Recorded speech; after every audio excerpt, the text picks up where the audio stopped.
Assalamualaikum warahmatullahi wabarakatuh. Selamat siang dan juga selamat datang bagi seluruh narasumber yang sudah hadir.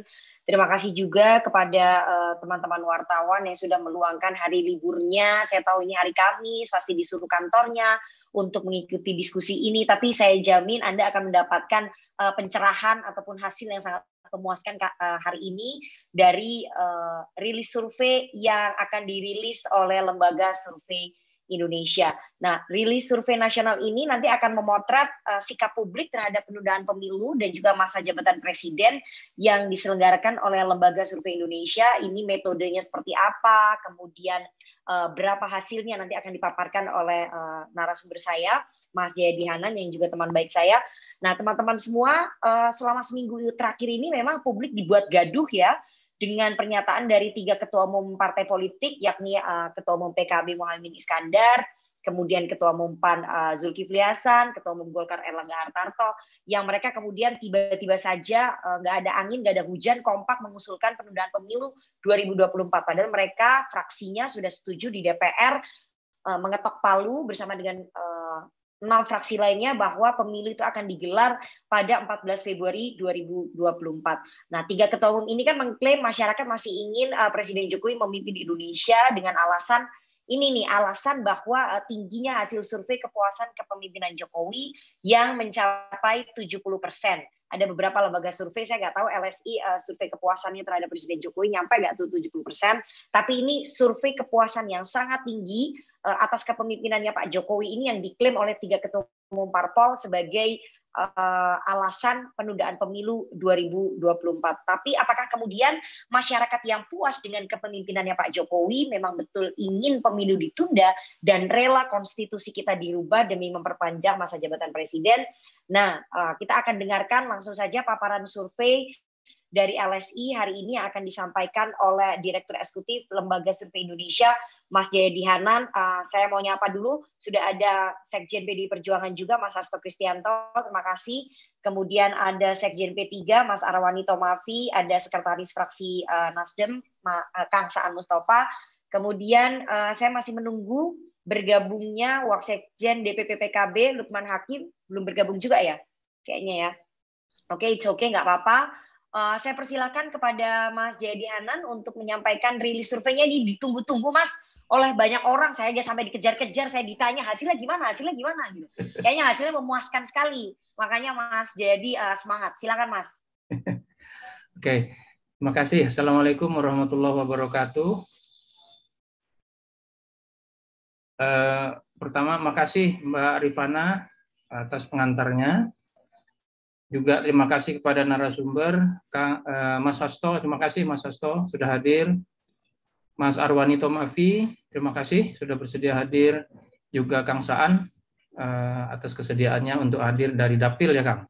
Lagi sibuk kunjungan ke Dapil atau menyempatkan diri dan nanti akan bergabung. Sudah bergabung nih Mas Lukman, makasih atas kehadirannya Mas Lukman. Merah putih banget Mas, berkibar lagi. Menggambarkan suara hati nih, nggak ingin menentang merah putih. Terima kasih. Saya izin share screen ya, Mbak Rifana. Silakan Mas Jayadi, tapi mengingat narasumber kita banyak, mungkin bisa tidak dibacakan semua ya Mas. Jadi ini 58 slide sampai besok nggak selesai nih Mas. Oke.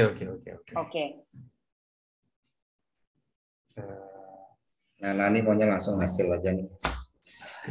Oke, tadi sudah disampaikan ya latar belakangnya. Memang ada sejumlah ada isu soal penundaan pemilu yang saya kira perlu mendapat perhatian kita bersama karena isu penundaan pemilu ini kali ini terkait dengan persoalan fundamental bangsa kita ya, yaitu isu penundaan pemilu 2024. Kemudian mau tidak mau dampaknya terkait dengan undang-undang dasar kita atau konstitusi. Dan nanti juga secara fundamental akan berpengaruh pada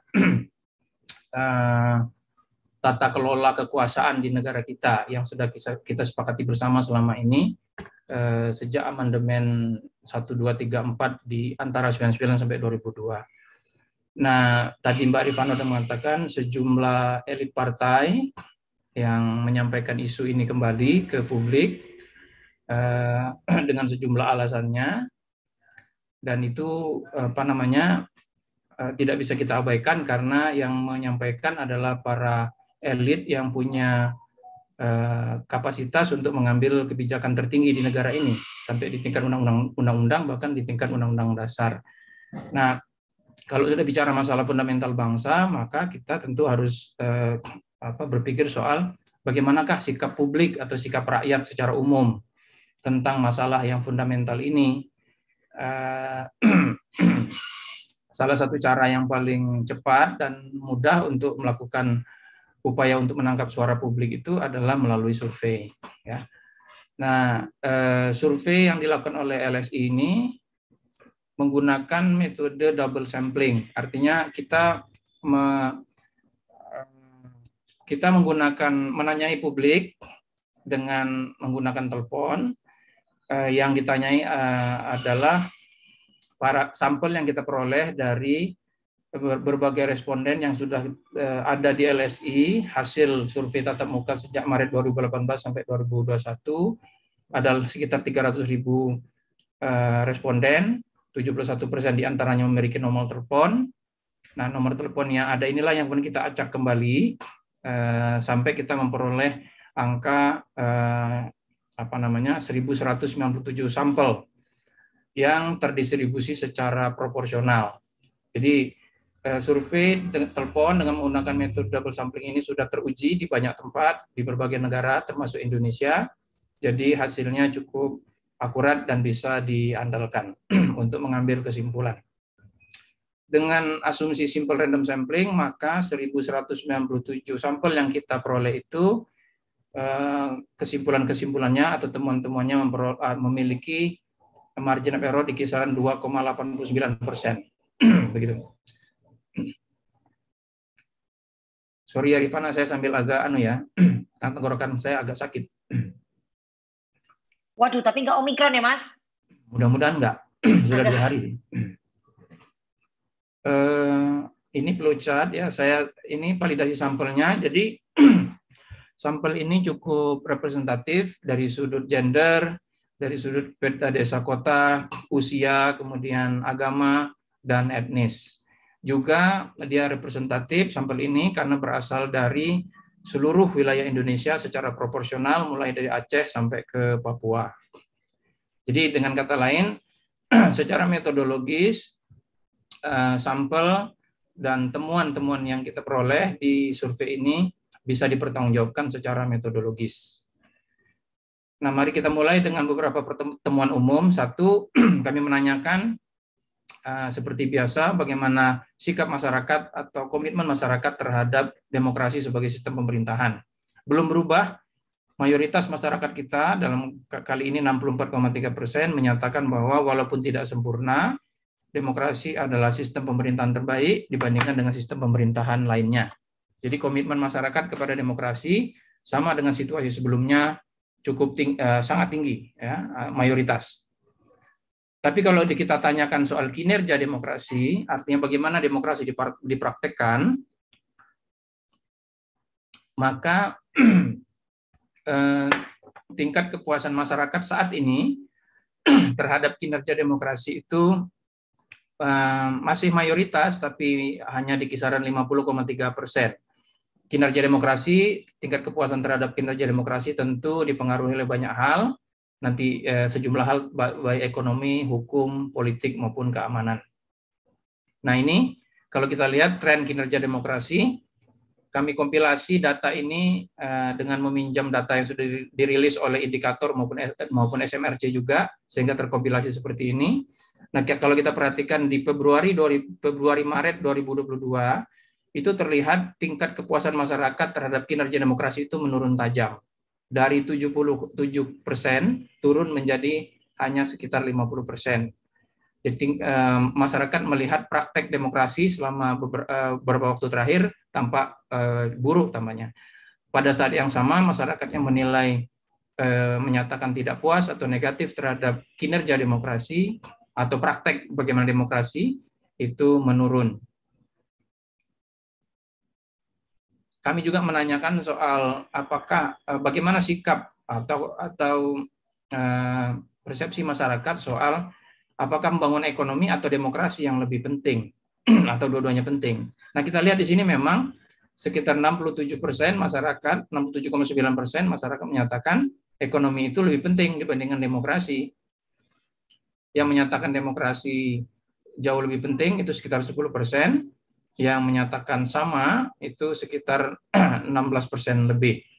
Nah, nanti kita lihat apakah masyarakat yang menganggap ekonomi lebih penting daripada demokrasi juga menyetujui penundaan pemilu atau tidak. Nanti di bagian akhir akan saya paparkan. Ini faktor-faktor yang biasanya mempengaruhi kepuasan masyarakat terhadap kinerja demokrasi, kondisi ekonomi nasional. Ya. Kondisi ekonomi nasional pada Februari-Maret 2022 ini yang menilai buruk masih lebih tinggi dibandingkan yang menilai baik. Dan kalau kita lihat trennya, dibandingkan dengan November 2021, Desember 2021, dan Februari 2022, tampak ada peningkatan terutama dari Desember 21 ke Februari 22, itu peningkatan yang cukup tinggi persepsi negatif masyarakat terhadap ekonomi. Di sisi lain, persepsi persepsi positifnya itu sedikit menurun. Jadi ada terasa pemburukan ekonomi dalam beberapa waktu terakhir oleh masyarakat. Kondisi politik nasional yang menilai positif dan negatif cenderung berimbang. Trennya kalau kita perhatikan di sini ada kecenderungan sejak Januari 2020, Desember 2021, dan Februari 2022 ada kecenderungan persepsi negatif terhadap kondisi politik nasional itu meningkat. Sementara persepsi positifnya cenderung tetap. Demikian juga dengan kondisi penegakan hukum nasional yang menilai buruk cenderung sedikit lebih banyak dibandingkan dengan yang menilai baik. Trennya yang menilai baik cenderung menurun. Yang menilai bahwa penegakan hukum nasional itu baik, itu cenderung menurun. Yang menilai bahwa kondisi penegakan hukum nasional itu buruk, itu atau negatif, itu cenderung naik. Jadi ada gejala pelemahan penegakan hukum dalam persepsi publik selama beberapa waktu terakhir, terutama antara Desember 2021 sampai Februari 2022. Demikian juga ekonomi rumah tangga, kalau kita lihat saat ini yang menyatakan lebih buruk itu lebih banyak dibandingkan yang menyatakan lebih baik ekonomi rumah tangganya dibandingkan dengan tahun lalu. Nah, yang menyatakan membaik itu cenderung menurun juga. Jadi ada terasa pemburukan ekonomi yang dirasakan oleh masyarakat. Pada saat yang sama penilaian negatif terhadap ekonomi juga cenderung naik selama 3 bulan terakhir dari Desember 2021. Jadi kalau kita lihat tren itu ada tren negatif selama beberapa bulan terakhir di berbagai bidang, yaitu ekonomi politik hukum dan ekonomi politik hukum dan ekonomi rumah tangga. Maka wajar kalau kemudian tingkat kepuasan terhadap praktek demokrasi itu cenderung juga menurun seperti yang saya paparkan di depan. Sekarang bagaimana kita lihat tingkat kepuasan atas kinerja Presiden, tadi Rifana juga menanyakan. Survei kali ini pada Februari 2022 menemukan bahwa tingkat kepuasan terhadap Presiden ada di angka 66,3%. Masih bagus, jadi mayoritas masyarakat menyatakan puas atas kinerja Pak Jokowi sebagai Presiden. Tadi seperti kata Rifana tadi, nanti kita lihat apakah masyarakat yang puas atas kinerja Presiden juga menginginkan presidennya diperpanjang masa jabatannya. Itu nanti di akhir. Sabar ya.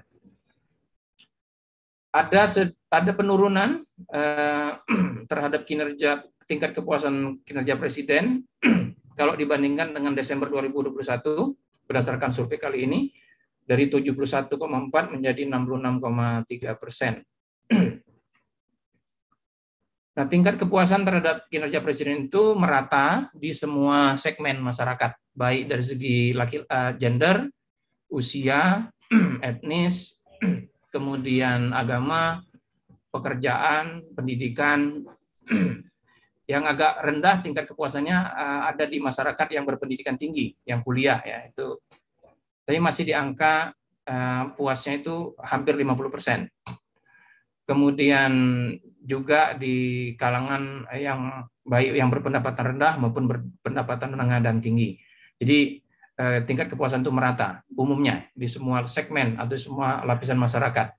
Juga tingkat kepuasan itu merata dari segi desa kota, sedikit lebih tinggi di desa memang. Kemudian dari berbagai wilayah, baik Sumatera, Banten, DKI, Jabar, Jateng, DIY, sampai ke Maluku, Papua. Sedikit rendah adalah tingkat kepuasan di DKI Jakarta, ya itu yang agak rendah. Kemudian pemilih Jokowi pada 2019 lalu cenderung sangat puas dengan dengan kinerja presiden. Sedangkan pemilih Prabowo Sandi mayoritas lebih dari 50% itu cenderung tidak puas. Yang menyatakan puas meskipun cukup banyak itu di bawah 50%, yaitu hanya 45%. Jadi tingkat kepuasan ini masih terkait juga dengan partisanship, sikap partisan hasil pemilu 2019 yang lalu. Dari segi partai, hampir semua pemilih partai menyatakan tingkat kepuasannya kepada kinerja presiden. Di PKB 74%, PDIP 80%, Golkar, Nasdem, ya, kemudian P3, Demokrat, itu semua menyatakan tingkat kepuasan kepada kinerja presiden.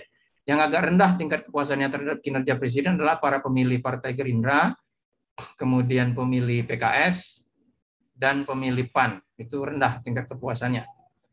Nah, tapi secara umum hampir semua pemilih partai cenderung puas kepada kinerja presiden. Nah, mari kita lihat isu-isu yang sedang ditunggu-tunggu pada hari ini.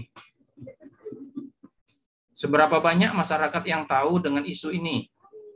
Ya, atau adanya berita atau usulan tentang masa jabatan presiden itu perlu diperpanjang sampai tahun 2027. Hampir 50% tahu dengan isu tersebut. 48%. Jadi isu ini cukup luas diketahui masyarakat. Dan isu ini beredar luas di hampir seluruh pada dasarnya di seluruh lapisan masyarakat, baik dari segi gender, dari segi usia, dari segi etnis, juga dari segi pendidikan, pekerjaan, dan lain-lain. Dengan beberapa catatan ya, di kalangan laki-laki cenderung lebih tinggi tingkat pengetahuannya, di kalangan yang berusia mapan 26 sampai 55 tahun juga cenderung lebih tinggi. Kemudian di kalangan Sunda, Betawi, Minang itu cenderung lebih tinggi mengetahui isu ini. Kemudian makin tinggi pendidikan, makin aware, makin mengetahui isu ini. Demikian juga makin tinggi pendapatan, makin tinggi juga pengetahuannya tentang adanya isu ini, adanya usulan perpanjangan masa jabatan presiden tersebut. Demikian juga dari segi wilayah, ya, cenderung yang di perkotaan lebih banyak yang tahu. Di Sumatera, DKI, Jawa Barat, dan Sulawesi cenderung lebih banyak yang tahu dibanding wilayah yang lain. Kemudian dari segi akses kepada berita informasi media massa, ada kecenderungan di sini makin sering mengakses media massa atau informasi-informasi yang ada di media, itu tingkat pengetahuan masyarakat terhadap adanya isu ini juga makin tinggi. Nah, sekarang ini, bagaimana sikap masyarakat? Kita tanyakan begini. Sekarang ada dua, jadi menurut UUD 45, Presiden Jokowi akan mengakhiri jabatannya sebagai presiden pada 2024. Namun sekarang ada dua ide bertentangan tentang masa jabatan presiden ini. Pertama, Presiden Jokowi diperpanjang masa jabatannya hingga 2027 tanpa pemilihan umum karena pandemi COVID yang belum berakhir. Ini alasan COVID ya. Kemudian kedua, atau ya, sesuai dengan UUD 45, Presiden harus dipilih rakyat dan dibatasi hanya 2 masa jabatan masing-masing selama 5 tahun, dan Presiden Jokowi harus mengakhiri masa jabatannya pada 2024 meskipun pandemi belum berakhir. Adalah tugas Presiden baru nanti untuk meneruskan tugas menanggulangi pandemi jika 2024 COVID belum berakhir. Kami tanyakan, dari dua ide tersebut, dari dua pernyataan pendapat tersebut, pendapat mana yang lebih disetujui oleh responden, oleh masyarakat? Ini hasilnya. Secara keseluruhan, 70,7% lebih menyetujui pendapat kedua, artinya menolak perpanjangan masa jabatan presiden. Di kalangan yang tahu atau aware dengan isu ini, artinya mendapat informasi bahwa ada usulan untuk perpanjangan itu, penolakan lebih tinggi lagi, yaitu 74%. Ya. Kemudian di kalangan yang tidak tahu isu ini, penolakannya sedikit lebih rendah, tapi tetap mayoritas, yaitu 67,5%. Apa yang bisa kita lihat dari sini? Ada dua minimal. Satu, isu perpanjangan masa jabatan presiden itu ditolak oleh mayoritas masyarakat Indonesia menurut survei ini. Yang kedua adalah kalau isu ini makin disebarkan, makin diketahui oleh publik, maka tingkat penolakannya cenderung makin tinggi. Makin diketahui publik isu ini, masyarakat makin menolak gitu. Sikap dasar masyarakat adalah menolak perpanjangan itu, sikap dasarnya. Tapi begitu masyarakat tahu ada informasi, ada upaya untuk melakukan atau memberikan usulan, maka tingkat penolakannya menjadi lebih tinggi. Itu dua hal yang bisa saya tekankan dari slide ini. Kemudian sekarang bagaimana dengan isu memperpanjang masa jabatan presiden karena alasan ekonomi? Ya. Jadi pertama, Presiden Jokowi diperpanjang masa jabatannya hingga 2027 karena harus memulihkan ekonomi yang terpuruk karena pandemi COVID belum berakhir. Atau sesuai UUD 45, Presiden harus dipilih rakyat dan seterusnya.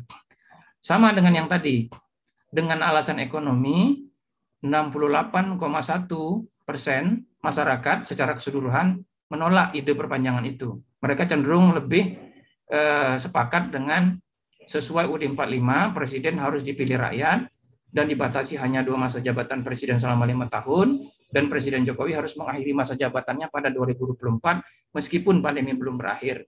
Jadi masyarakat lebih menyetujui itu karena persoalan ekonomi. Nah, sama dengan yang pertama tadi, di kalangan masyarakat yang tahu adanya isu ini, adanya usulan ini, tingkat penolakannya lebih tinggi, yaitu 74,3%. Di kalangan masyarakat yang tidak tahu, tingkat penolakannya tetap mayoritas, tapi sedikit lebih rendah, yaitu 62%. Apa itu artinya? Sama dengan yang pertama tadi. Satu, bahwa sikap dasar masyarakat, baik yang tahu maupun tidak tahu isu ini, menolak perpanjangan masa jabatan presiden karena alasan ekonomi. Masyarakat yang tahu dengan isu ini, atau yang terekspos dengan informasi adanya usulan ini, tingkat penolakannya lebih tinggi. Jadi makin tahu masyarakat dengan isu ini, maka makin menolak perpanjangan masa jabatan tersebut. Jadi kalau misalnya elit-elit politik, partai politik makin menonjolkan isu ini, maka kecenderungan penolakan masyarakat akan makin tinggi kalau kita berdasarkan data yang diperoleh ini. Nah, yang ketiga alasannya adalah memastikan pembangunan ibu kota baru atau pembangunan secara umum. Ya, apakah dengan alasan Presiden perlu memastikan keberlanjutan pembangunan ibu kota baru atau IKN itu, perpanjangan masa jabatan Presiden legitimate dilakukan.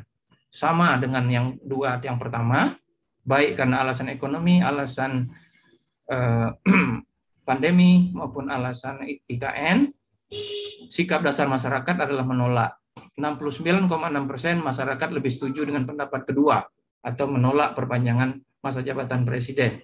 Di antara yang tahu dengan isu ini, tingkat penolakan juga lebih tinggi, yaitu 75,5%. Maka sekali lagi, sikap dasar masyarakat itu menolak, mayoritas 69,6%.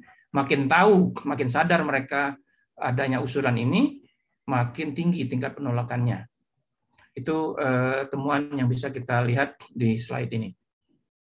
Sekarang mari kita lihat tadi, sekali lagi pertanyaan Rifana, apakah masyarakat yang menyatakan puas itu mendukung perpanjangan masa jabatan presiden?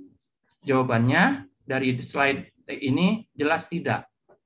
Memang masyarakat yang tidak puas dengan kinerja presiden, tingkat penolakannya terhadap perpanjangan masa jabatan presiden, baik karena alasan pandemi, alasan ekonomi, atau alasan pembangunan IKN memang lebih tinggi.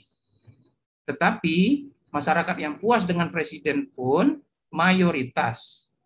60% atau lebih menyatakan lebih memilih untuk tetap melaksanakan pemilu tahun 2024 dan Presiden Jokowi mengakhiri masa jabatannya di tahun 2024. Jadi puas atau tidak puas dengan kinerja Presiden tidak berkorelasi dengan tingkat penolakan atau tingkat penerimaan terhadap perpanjangan masa jabatan Presiden. Yang puas maupun yang tidak puas dengan kinerja Presiden sama sikapnya, yaitu menolak perpanjangan masa jabatan Presiden hingga tahun 2027. Kalau berdasarkan survei ini. Bagaimana dengan secara demografi? Tingkat penolakan terhadap perpanjangan masa jabatan Presiden itu merata di semua segmen demografis masyarakat, baik gender, usia, etnis, agama. Baik karena alasan pandemi, karena alasan pemulihan ekonomi, ataupun karena alasan memastikan pembangunan IKN.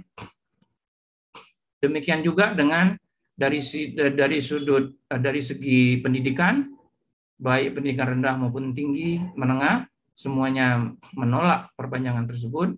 Dari segi pekerjaan merata menolak, dari segi pendapatan juga menolak merata, baik karena alasan pandemi, pemulihan ekonomi maupun karena alasan memastikan pembangunan IKN. Nah, dari segi desa kota juga sama, tingkat penolakannya sama-sama menolak perpanjangan masa jabatan Presiden tersebut.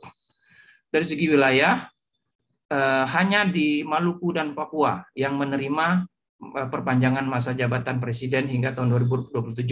Wilayah lainnya, Sumatera, Banten, DKI, Jabar, Jateng, Jatim, Bali, Nusa Tenggara, Kalimantan, Sulawesi, semuanya menyatakan penolakan terhadap perpanjangan masa jabatan Presiden.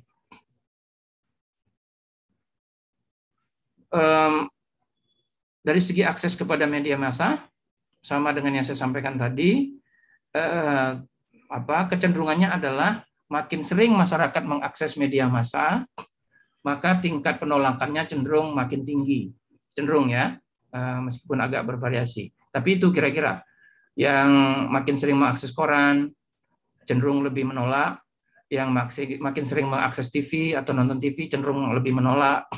Radio juga yang lebih banyak mengakses media online itu cenderung melakukan lebih setuju untuk Presiden Jokowi mengakhiri masa jabatannya pada tahun 2024 dan menyerahkan kelanjutan pembangunan, kelanjutan penyelesaian COVID, kelanjutan pemulihan ekonomi kepada pemerintahan yang baru. Tingkat kepuasan kepada demokrasi sama. Baik yang puas maupun tidak puas dengan kinerja demokrasi sama-sama menyatakan penolakannya terhadap perpanjangan masa jabatan Presiden.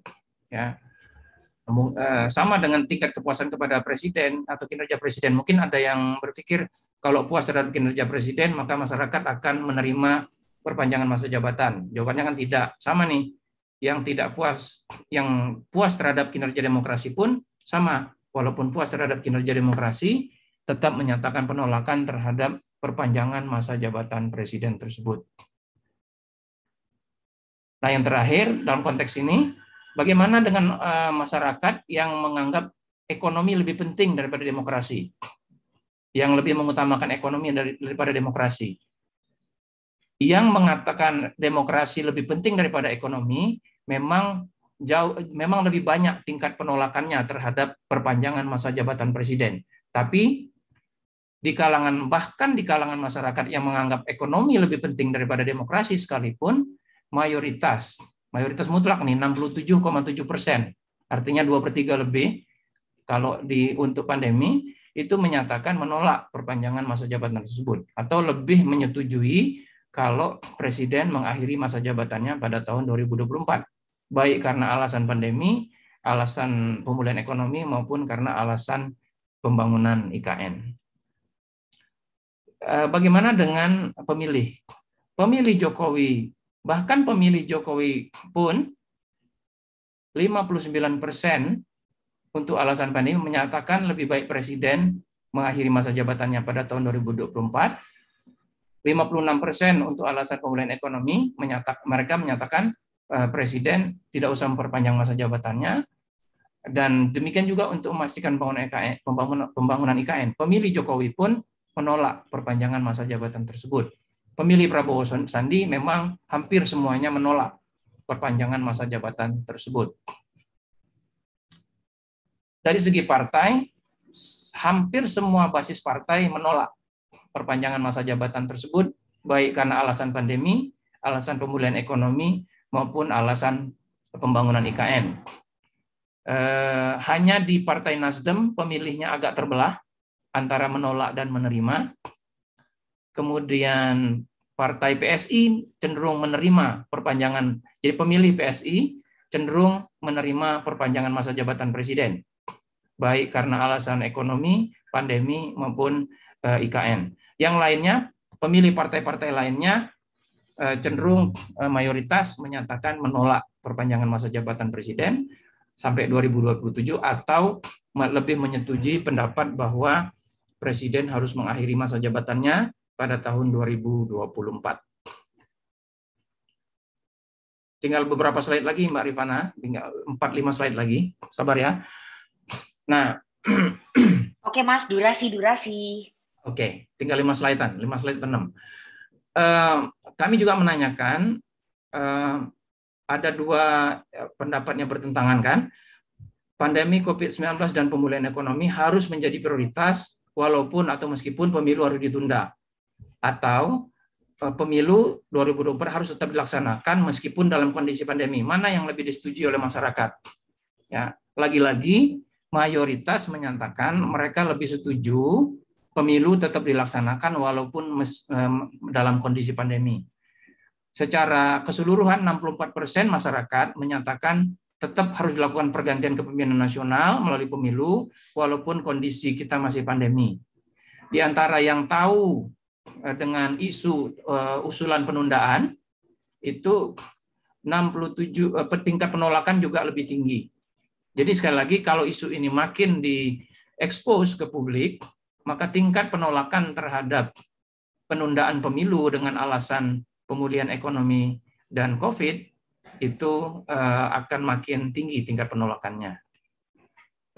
Pandemi COVID-19 harus dan pemulihan ekonomi menjadi prioritas walaupun harus ditunda pemilu atau pemilu tetap dilaksanakan 2024.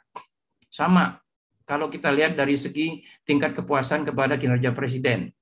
Yang puas kepada kinerja presiden 57% menyatakan tetap harus dilakukan pergantian kepemimpinan nasional, sekalipun sekalipun kondisi pandemi masih ada. Ya, di kalangan yang tidak puas terhadap kinerja presiden, memang hampir semuanya 82% menyatakan kepemimpinan nasional harus tetap dilaksanakan pada 2024. Poinnya adalah di sini bahkan orang yang puas kepada kinerja presiden pun mayoritas menolak untuk menunda pemilu. Mayoritas tetap ingin pemilu dilaksanakan walaupun kondisi pandemi. Dari segi demografi sama ya, masyarakat yang ingin tetap dilaksanakan, setuju dengan tetap dilaksanakan pemilu tahun 2024 atau tidak ditunda itu merata dari segi gender, dari segi usia, dari segi etnis ya cenderung merata. Dari segi agama, dari segi pendidikan, dari segi pekerjaan, juga dari segi pendapatan. Jadi penolakan merata, masif di seluruh sektor demografis, tidak hanya di kalangan tertentu. Dari segi wilayah sama, desa kota sama penolakannya. Dari segi wilayah memang ada yang agak terbelah sikapnya, yaitu di wilayah Jawa Tengah, DIY, terbelah antara menolak dan menerima bahwa pemilu harus ditunda karena alasan pandemi dan ekonomi. Dan di wilayah Maluku Papua itu cenderung lebih banyak yang menerima, meskipun yang menolak juga banyak ya. Jadi tapi di wilayah lain cenderung sama sikapnya, menolak perpanjangan itu atau pemilu harus tetap dilaksanakan, tidak ditunda. Demikian juga dengan dari segi akses kepada media, makin sering mengakses media massa, penolakan terhadap penundaan pemilu cenderung makin tinggi. dari segi kinerja demokrasi, baik yang puas dengan kinerja demokrasi maupun tidak puas dengan kinerja demokrasi sama lebih setuju dengan pemilu tahun 2024 harus tetap dilaksanakan meski dalam kondisi pandemi. Demikian juga dengan masyarakat yang memiliki preferensi berbeda atas demokrasi versus ekonomi, yang menganggap ekonomi lebih penting daripada demokrasi pun 60% menyatakan bahwa meskipun dalam kondisi pandemi, pemilu tahun 2024 harus tetap dilaksanakan untuk menjalankan pergantian kepemimpinan nasional melalui proses pemilu. Di kalangan pemilih Jokowi Ma'ruf, 52% menyatakan pemilu tetap harus dilaksanakan meskipun dalam kondisi pandemi. 81,6% pemilih Prabowo Sandi menyatakan pemilu harus tetap dilaksanakan meskipun dalam kondisi pandemi. Jadi dengan kata lain, baik pemilih Jokowi maupun pemilih Prabowo sama-sama mayoritas menghendaki tetap dilaksanakan pemilu tahun 2024 nanti. Demikian saya kira beberapa temuannya. Saya bacakan dikit ya kesimpulan untuk mengakhiri. Pertama, wacana penundaan pemilu sudah diketahui oleh hampir seluruh warga. Mayoritas menolak usulan ini, baik karena alasan ekonomi, pandemi, maupun alasan IKN.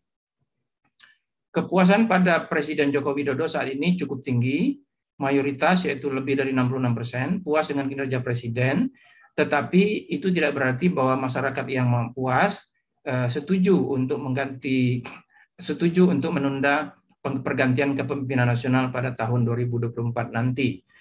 Mayoritas warga yang mendukung sistem demokrasi dibandingkan mayoritas warga Indonesia mendukung sistem demokrasi dibandingkan dengan sistem lain, dan cenderung puas terhadap pelaksanaannya, itu lebih dari 50%, meskipun tingkat kepuasan itu menurun. Ya.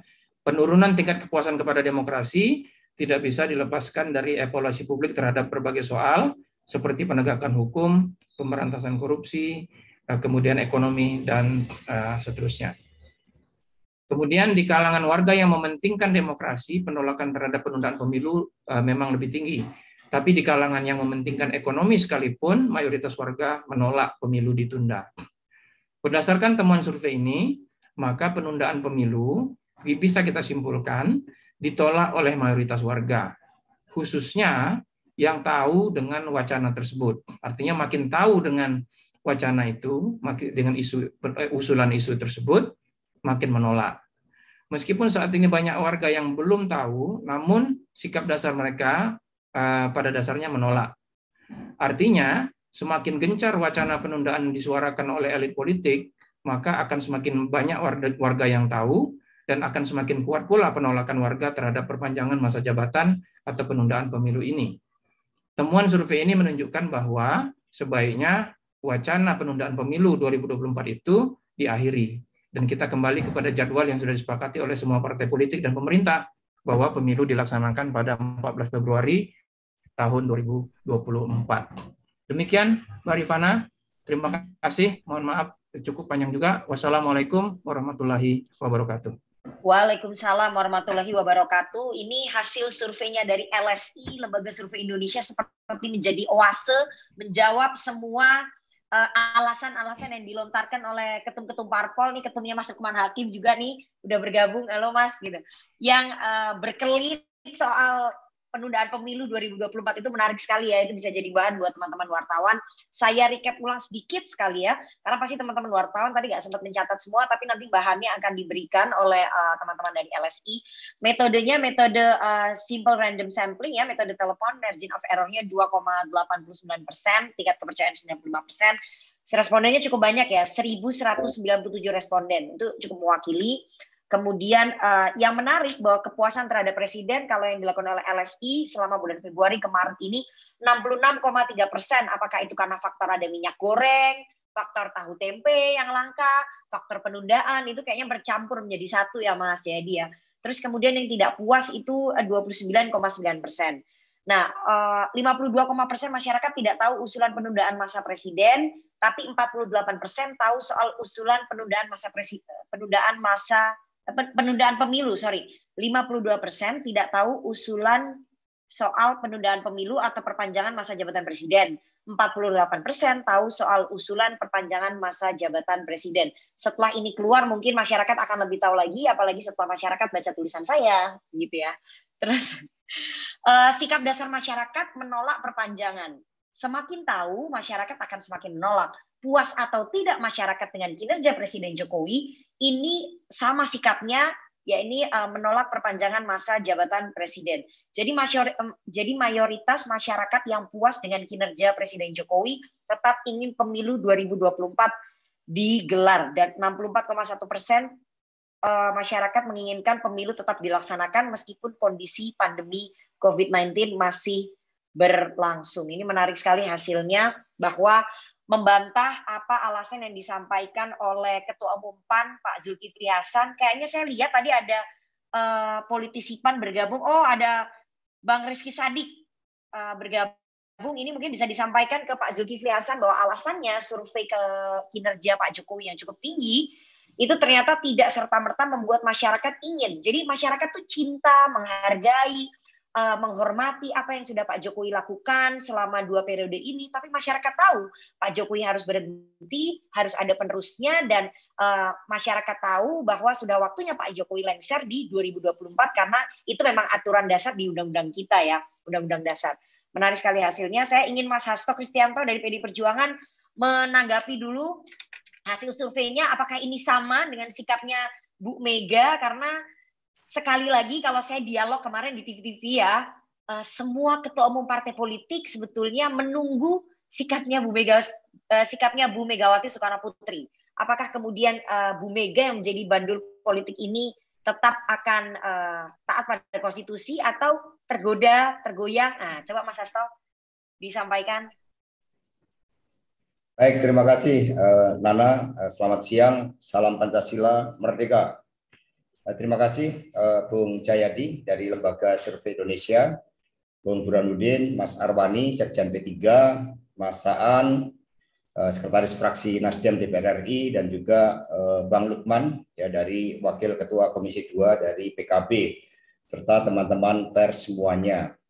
Jadi tidak ada survei sikap dari Ibu Megawati Soekarno Putri, PDI Perjuangan itu tetap sama, bahwa berkaitan dengan penyelenggaraan pemerintahan negara, PDI Perjuangan itu kokoh di dalam jalan konstitusi. Mengapa ketaatan pada konstitusi itu penting? Karena konstitusi lahir dari falsafah bangsa. Di situ dimaktubkan seluruh hukum-hukum dasar, dan hukum dasar ini memiliki roh. Hukum dasar ini tidak hanya melihat teks. Ketika janji sumpah jabatan itu untuk memegang dan menjalankan undang-undang dasar, undang-undang dan peraturan perundang-undangan dengan seluruhnya, itu ada konteksnya, itu ada suasana kebatinannya yang harus dilihat, sehingga wajib semuanya untuk taat pada konstitusi. Yang kedua, juga penting aspek legalitas kekuasaan, dan legalitas kekuasaan itu melalui pemilu di mana rakyat berdaulat, dan pemilu dari survei tadi telah menunjukkan bagaimana mekanisme periodisasi 5 tahunan itu telah menjadi kultur demokrasi, sehingga diungkapkan dari potret hasil survei menunjukkan dari seluruh elemen masyarakat itu juga memiliki keteguhan yang sama, telah menjadi kultur yang sama, bahwa mekanisme pemilu 5 tahunan itu penting dan menjadi kultur demokrasi yang harus dihormati. Yang ketiga, dari pemilu itu menghasilkan legitimasi kekuasaan dari Pak Jokowi itu sangat kuat, kayak Ma'ruf Amin sangat kuat. Mengapa tidak mudah untuk diimpeach? Ya karena basis legitimasi yang berasal dari rakyat, demikian pula partai politik yang menempatkan representasinya di DPR RI.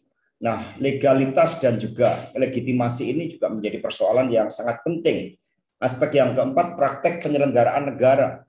Ini harus dilihat di mana di dalam praktek penyelenggaraan negara ini, maka seluruh pimpinan negara itu pada hakikatnya itu menyelenggarakan kekuasaannya karena basis dukungan dari rakyat, sehingga nafas kehidupannya harus memperhatikan betul bagaimana kehendak rakyat yang dari hasil survei tadi menunjukkan aspek perekonomian itu jauh lebih penting untuk ditangani saat ini, mengatasi pandemi, meningkatkan kesejahteraan rakyat, mengatasi kenaikan dan kelangkaan minyak goreng, kedelai yang menyentuh kehidupan rakyat itu seharusnya menjadi skala prioritas dalam praktek penyelenggaraan negara, bukan hanya di dalam memenuhi kebutuhan rakyat, tetapi dalam mendorong kepemimpinan Indonesia bagi dunia.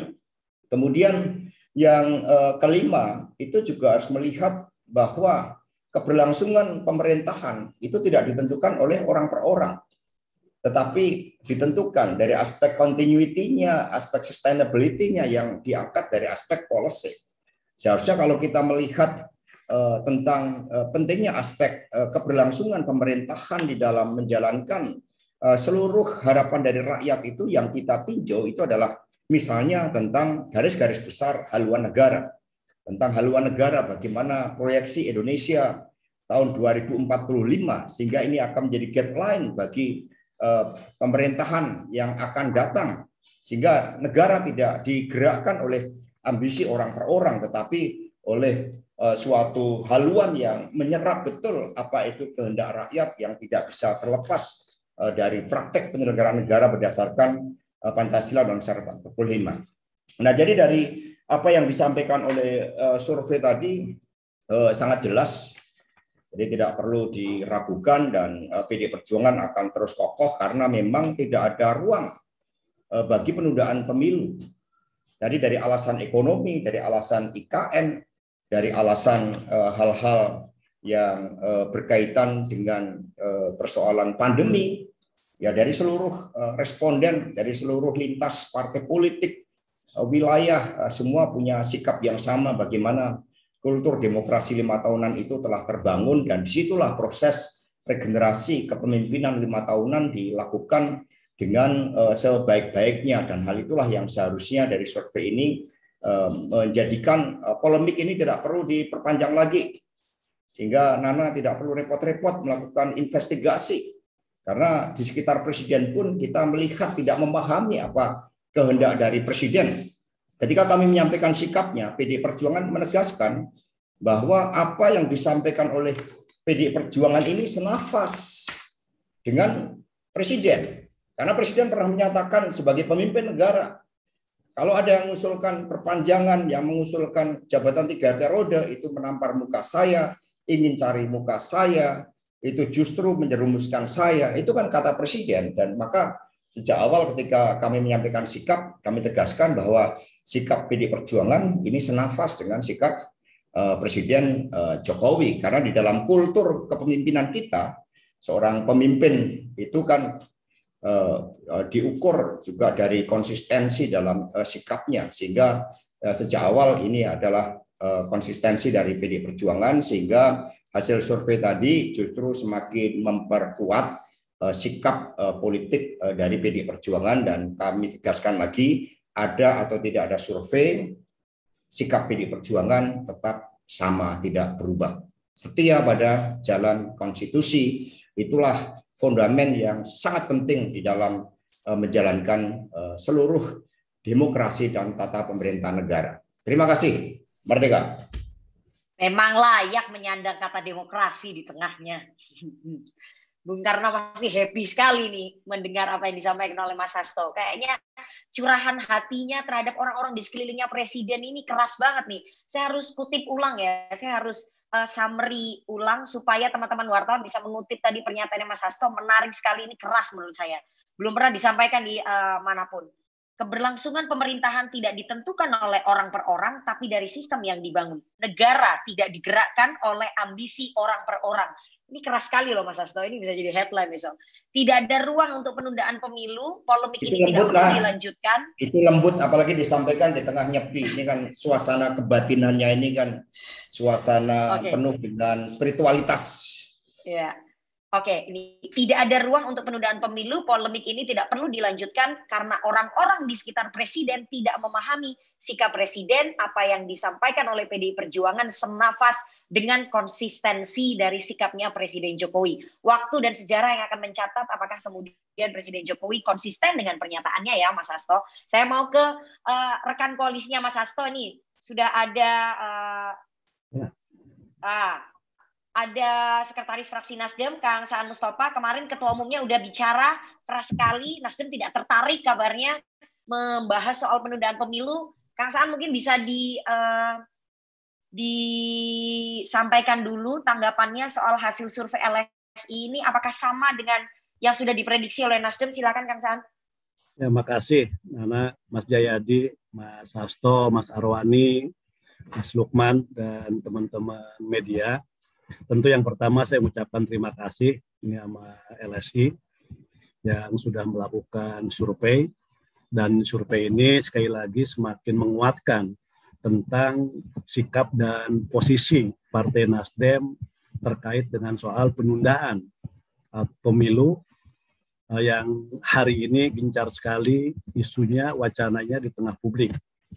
Saya ingin sampaikan bahwa tanggal 11 November 2021 di pidato ulang tahun ya Nasdem yang ke-10, Pak Surya secara gamblang, tegas, dan lugas di depan Pak Jokowi itu menyampaikan sikap partai terkait dengan soal ketaatan dan juga kesetiaan terhadap konstitusi, bahwa konstitusi yang memang mengharuskan bukan hanya pemilunya berlangsung secara periodik 5 tahunan sekali, tapi juga memang menekankan tentang masa jabatan yang cuma 2 periode.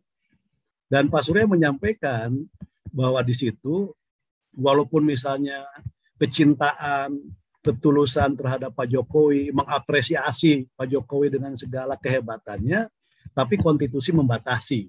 Nah ini jelas, dan ini juga sudah disampaikan lagi oleh Pak Surya, penegasan kembali dengan berbagai statementnya, bahwa pertama tidak tertarik dengan isu ini, yang kedua kereta sudah jalan, nggak mungkin bisa dihentikan. Tapi itu semua sekali lagi adalah Nasdem taat terhadap konstitusi, Nasdem setia terhadap konstitusi, dan Nasdem akan menjalankan apa yang diamanatkan oleh konstitusi. Jadi penghargaan terhadap konstitusi itu menjadi hal yang sangat penting bagi Partai Nasdem. Nah, yang kedua juga yang ingin saya sampaikan dalam kesempatan ini, bahwa tentu sebagai partai koalisi dan partai pendukung utama Pak Jokowi merasa bangga dengan tingkat kepuasan. Tingkat kepuasan publik terhadap kinerja Pak Jokowi. Artinya selama ini apa yang dilakukan oleh Nasdem mendukung Pak Jokowi itu memang sejalan dengan apa yang dirasakan oleh publik, bahwa kinerja Pak Jokowi mendapatkan apresiasi yang tinggi dari publik. Tapi apresiasi yang tinggi dari publik itu juga jangan dimanipulasi seakan-akan publik menghendaki penundaan pemilu atau memperpanjang masa jabatan pemilu. Nah ini kan dari temuan survei kan jelas, dari semua kelompok ya, dari semua segmen, apakah itu wilayah, geografi, demografi, bahkan pendukung Pak Jokowi sendiri di pemilu 2019 mayoritas tidak menghendaki penundaan dan perpanjangan masa jabatan. Jadi dari sisi kepuasan tentu kita apresiasi dan kita bangga sebagai pendukung, tapi di sisi lain ini jangan dimanipulasi seakan-akan kepuasan berbanding lurus dengan kehendak yang puas itu ingin penundaan. Ini juga catatan. Jadi supaya tidak ada istilahnya pembelokan terkait dengan soal tingkat kepuasan ini. Nah, dari semua alasan, apakah itu pandemi, apakah itu pemulihan ekonomi, IKN, itu semua mereka mayoritas ingin tetap dilakukan pemilu di 2024. Apalagi pemerintah, DPR juga penyelenggara sudah menetapkan waktu dan tanggal pelaksanaan pemilu tanggal 14 Februari. Itu sudah diketok, dan itu sebenarnya sebelumnya sudah mengakhiri spekulasi. Ketika ada spekulasi soal penundaan 3 periode, tapi ketika pemerintah, DPR, dan penyelenggara sudah menetapkan hari dan tanggal pemungutan suara untuk pemilu 2024, harusnya spekulasi itu sudah berakhir. Nah, sekarang tiba-tiba muncul kembali, dan ini tentu membuat gaduh suasana politik. Di tengah sebenarnya pemerintah harus fokus terhadap penanganan persoalan-persoalan yang hari ini sedang menerpa masyarakat kita. Jadi tadi dari sisi ekonomi yang dalam temuan survei itu kan belum sepenuhnya membaik. Yang kedua ada persoalan-persoalan terkait dengan kebutuhan sehari-hari yang dihadapi oleh masyarakat. Misalnya terkait kelangkaan minyak goreng, kedelai, kelangkaan daging, dan sebagainya. Apalagi nanti menjelang bulan puasa, pasti eskalasi terkait dengan kebutuhan sehari-hari masyarakat juga akan mengalami persoalan. Nah, lebih baik energi kita, dalam hal ini pemerintah dan juga partai pendukung, fokus untuk membantu pemerintah menangani hal-hal yang sedang menerpa masyarakat kita untuk membantu, daripada misalnya mengganggu konsentrasi dengan memunculkan wacana terkait dengan soal penundaan pemilu maupun memperpanjang masa jabatan presiden. Dan saya yakin apa yang disampaikan oleh Nasdem diperkuat dengan hasil survei ini juga sejalan dengan apa yang diharapkan oleh Pak Jokowi. Pak Jokowi seorang negarawan dengan segala kehebatannya, saya yakin akan taat terhadap konstitusi, bahkan jauh-jauh hari sebelum ini juga menjadi sebuah wacana di publik, Pak Jokowi seperti Mas Hasto sampaikan, sudah menyampaikan sikapnya kepada publik untuk menghormati konstitusi, tidak mau masa jabatannya 3 periode dan sebagainya. Jadi sekali lagi sikap Nasdem insya Allah konsisten dan tidak akan berubah untuk tetap mengawal agar agenda demokrasi yang sesuai diamanatkan oleh Undang-Undang Dasar ini akan dijalankan di 2024 yang akan datang. Terima kasih. Terima kasih Kang Saan, menarik sekali memang gerakan restorasi ini dari Pak Surya ini nggak boleh luntur ya. Tadi saya recap sedikit apa yang disampaikan oleh Kang Saan pada 11 November 2021, HUT Partai Nasdem, Pak Surya secara gamblang menyampaikan sikap partai taat konstitusi dan Nasdem taat konstitusi, setia kepada konstitusi. Saya ingat sekali ya, Pak Surya mengatakan itu di depan Pak Presiden langsung begitu. Dan tadi yang patut digarisbawahi, ini mungkin sentilan buat Mas Lukman dan juga Pak Rizky Shadiq, mungkin bisa disampaikan ke ketua umumnya yang tadi disampaikan Kang Saan, apresiasi tinggi dari publik kepada Jokowi, kepada kinerja Jokowi ini jangan dimanipulasi seolah-olah untuk memperpanjang ataupun menjadi alasan menunda pemilu ataupun memperpanjang masa jabatan presiden. Itu memang statement yang menurut saya sangat baik sekali ya, sangat bagus sekali, bahwa tadi dikuatkan juga oleh hasil surveinya LSI, masyarakat yang mayoritas puas terhadap kinerjanya Pak Jokowi tidak serta-merta kemudian mereka mau menunda pemilu ataupun menginginkan Pak Jokowi diperpanjang masa jabatannya karena cinta tapi harus melepaskan, gitu bahasa anak muda zaman sekarang. Oke, berikutnya saya minta tanggapan dari Sekjen P3 Mas Arawani Tomafi. Ini P3 belum jelas sikapnya, yang satu ngomong masih akan mendengar, menimbang dulu, membicarakan dalam internal, yang satunya tegas menolak. Jadi sebenarnya sikap P3 ini gimana? Kita pengen dengar dari Pak Sekjennya langsung. Kabarnya ketua umumnya juga udah dipanggil sama Istana. Ya, terima kasih. Assalamualaikum warahmatullahi wabarakatuh. Selamat sore, salam sejahtera untuk kita semua.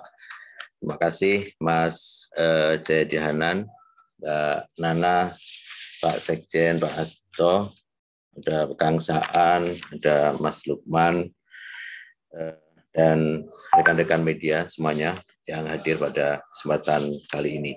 Ya, sebenarnya tidak ada yang mengejutkan ya hasil survei pada kali ini.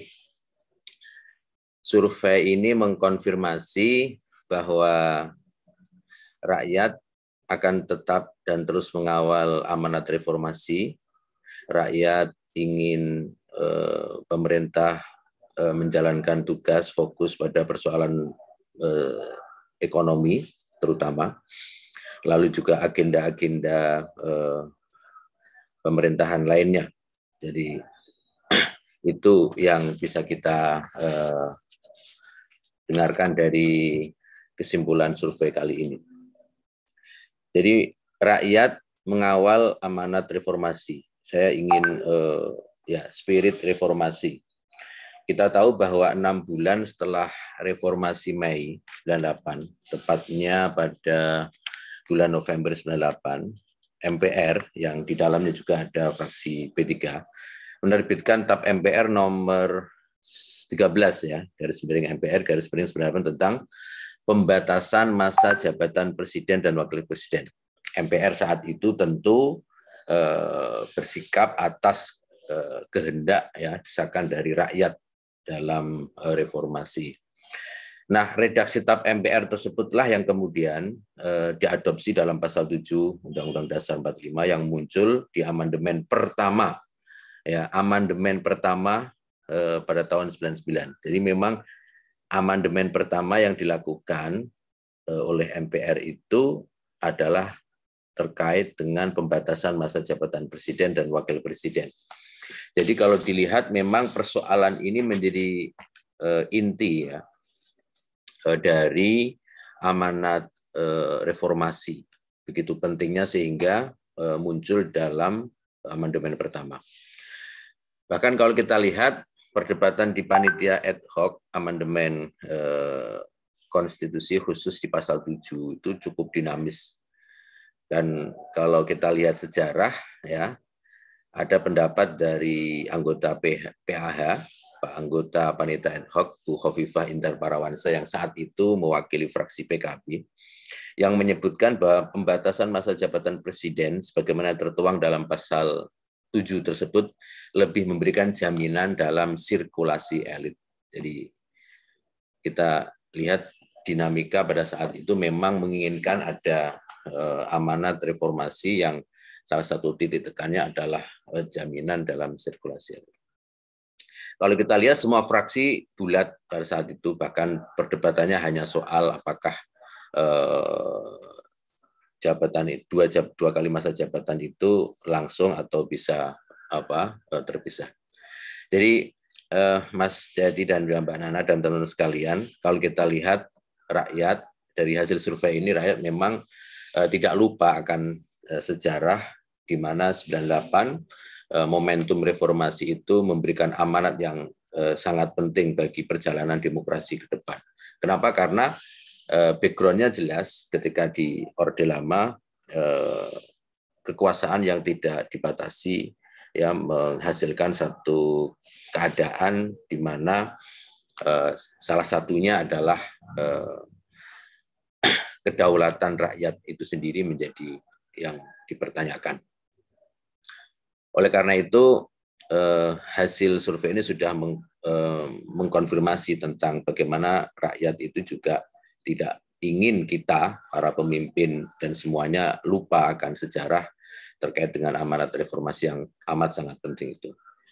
Dan kalau kita lihat selama beberapa bulan atau minggu terakhir ini ketika saya turun menyapa konstituen dan juga teman-teman di P3, terutama sekali minggu terakhir ini ya, mereka menjadi bertanya-tanya terkait ide penundaan pemilu ini. Mayoritas yang saya jumpai mempertanyakan apa motivasinya kira-kira. Kalau kita lihat alasan yang disampaikan oleh beberapa pihak itu kan berbeda. Ada yang soal ekonomi, ada yang soal kepuasan, ada yang soal ini sudah baik, dilanjutkan saja yang baik dan sebagainya. Tetapi masyarakat itu masih sangat bertanya-tanya dan pada intinya mereka ya menolak. Oleh karena itu kalau ditanya tadi Mbak Nana, P3 seperti apa ya? P3 akan tentu memilih ya kita menjalankan amanat konstitusi. P3 akan memilih mengawal amanat reformasi untuk spirit reformasi itu harus kita tuntaskan gitu. Dan kalau kita lihat penundaan atau ide penundaan pemilu ini juga datangnya tiba-tiba.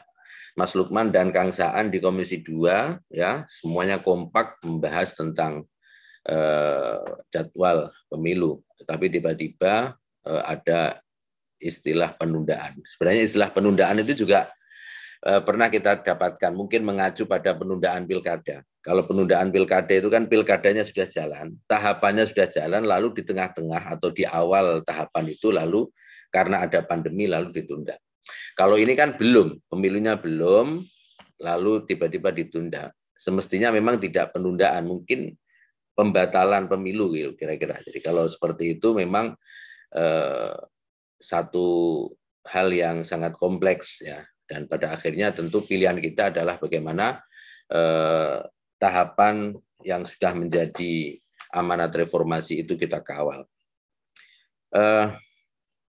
Ya, jadi misalnya kalau kita lihat ya tentu beda mengkiaskan atau mencoba menyamakan antara isu penundaan pemilu dengan penundaan pilkada tentu jauh berbeda ya, implikasinya juga kan, yang satu undang-undang, satu undang-undang dasar konstitusi. Jadi apalagi di MPR juga beberapa kali beberapa fraksi juga menolak ya, beberapa fraksi juga menolak adanya amandemen, termasuk juga misalnya ada fraksi yang menolak amandemen yang terkait dengan PPHN tetapi ikut mengusulkan. Jadi saya kira memang ini hanya wacana ya yang mungkin ya hanya sekedar untuk semacam tes ya seperti apa sikap masyarakat dan sebagainya. Tapi pada akhirnya kita lihat nyatakan bahwa rakyat konsisten meminta kepada kita semua para pimpinan untuk menjaga dan mengawal amanat reformasi. Saya kira jelas, Mbak Nana, bahwa pilihan kita adalah bagaimana mengawal amanat konstitusi dan juga mengawal spirit reformasi agar tetap terjaga. Ya, demokrasi pemilu menjadi pilihan kita dan kita sudah terbukti siap selama ini melaksanakan 200-an juta ya penduduk kita juga siap. Ini negara demokrasi yang cukup besar. Sebagai bangsa yang besar kita harus buktikan bahwa kita siap di masa pandemi ini melaksanakan satu kegiatan demokrasi pemilu. Saya kira itu, Mbak Nana, terima kasih. Assalamualaikum warahmatullahi wabarakatuh. Waalaikumsalam warahmatullahi wabarakatuh. Terima kasih sekali Mas Arwani Tomafi, Sekjen P3. Ini pernyataannya Mas Arwani sekaligus memberikan pencerahan atas sikap tegasnya P3, karena yang kemarin-kemarin teman-teman wartawan itu masih menerka-nerka, Mas.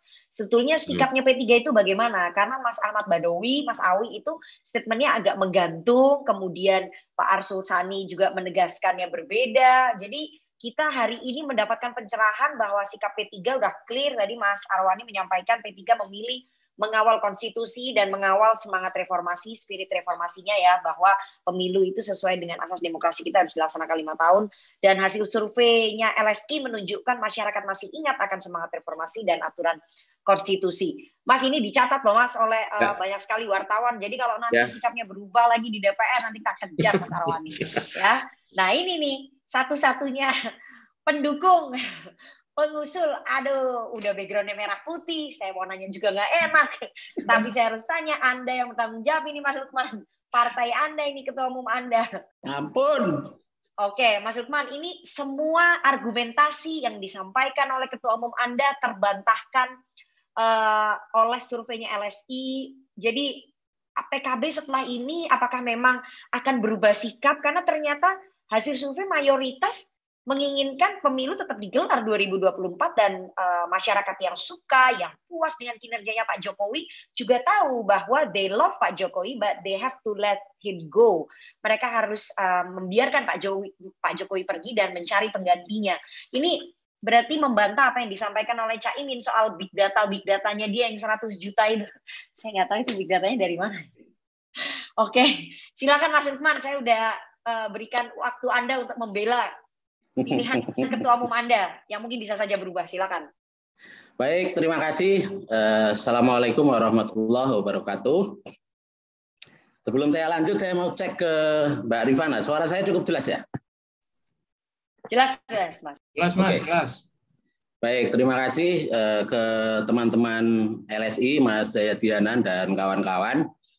Terima kasih ke Mbak Rifana. Salam hormat untuk para senior, Pak Sekjen PDI Perjuangan, Mas Hasto. Salam hormat. Sebagai junior, saya memang harus belajar banyak ini ke Pak Sekjen PDI Perjuangan ini. Siap. Selamat sore kepada kita semua, Mas Armafi Tomafi, Mas Aan Mustafa, semua yang saya hormati, teman-teman semua. Pertama, setelah mengikuti hasil survei ini, tentu kita bisa menangkap secara lebih utuh ya apa yang menjadi kehendak rakyat terhadap wacana atau isu atau usulan penundaan pemilu dan perpanjangan masa jabatan presiden. Saya meyakini dengan metodologi ilmiah yang bisa dipertanggungjawabkan, hasil survei LSI ini jauh lebih menggambarkan keinginan masyarakat Indonesia daripada aspirasi-aspirasi yang berkembang seliweran selama ini. Nah, saya tentu akan menyampaikan hasil survei ini ke pimpinan partai PKB, ke Ketua Umum khususnya. Semoga nanti menjadi pertimbangan penting bagi PKB untuk mengambil langkah-langkah politik ke depan.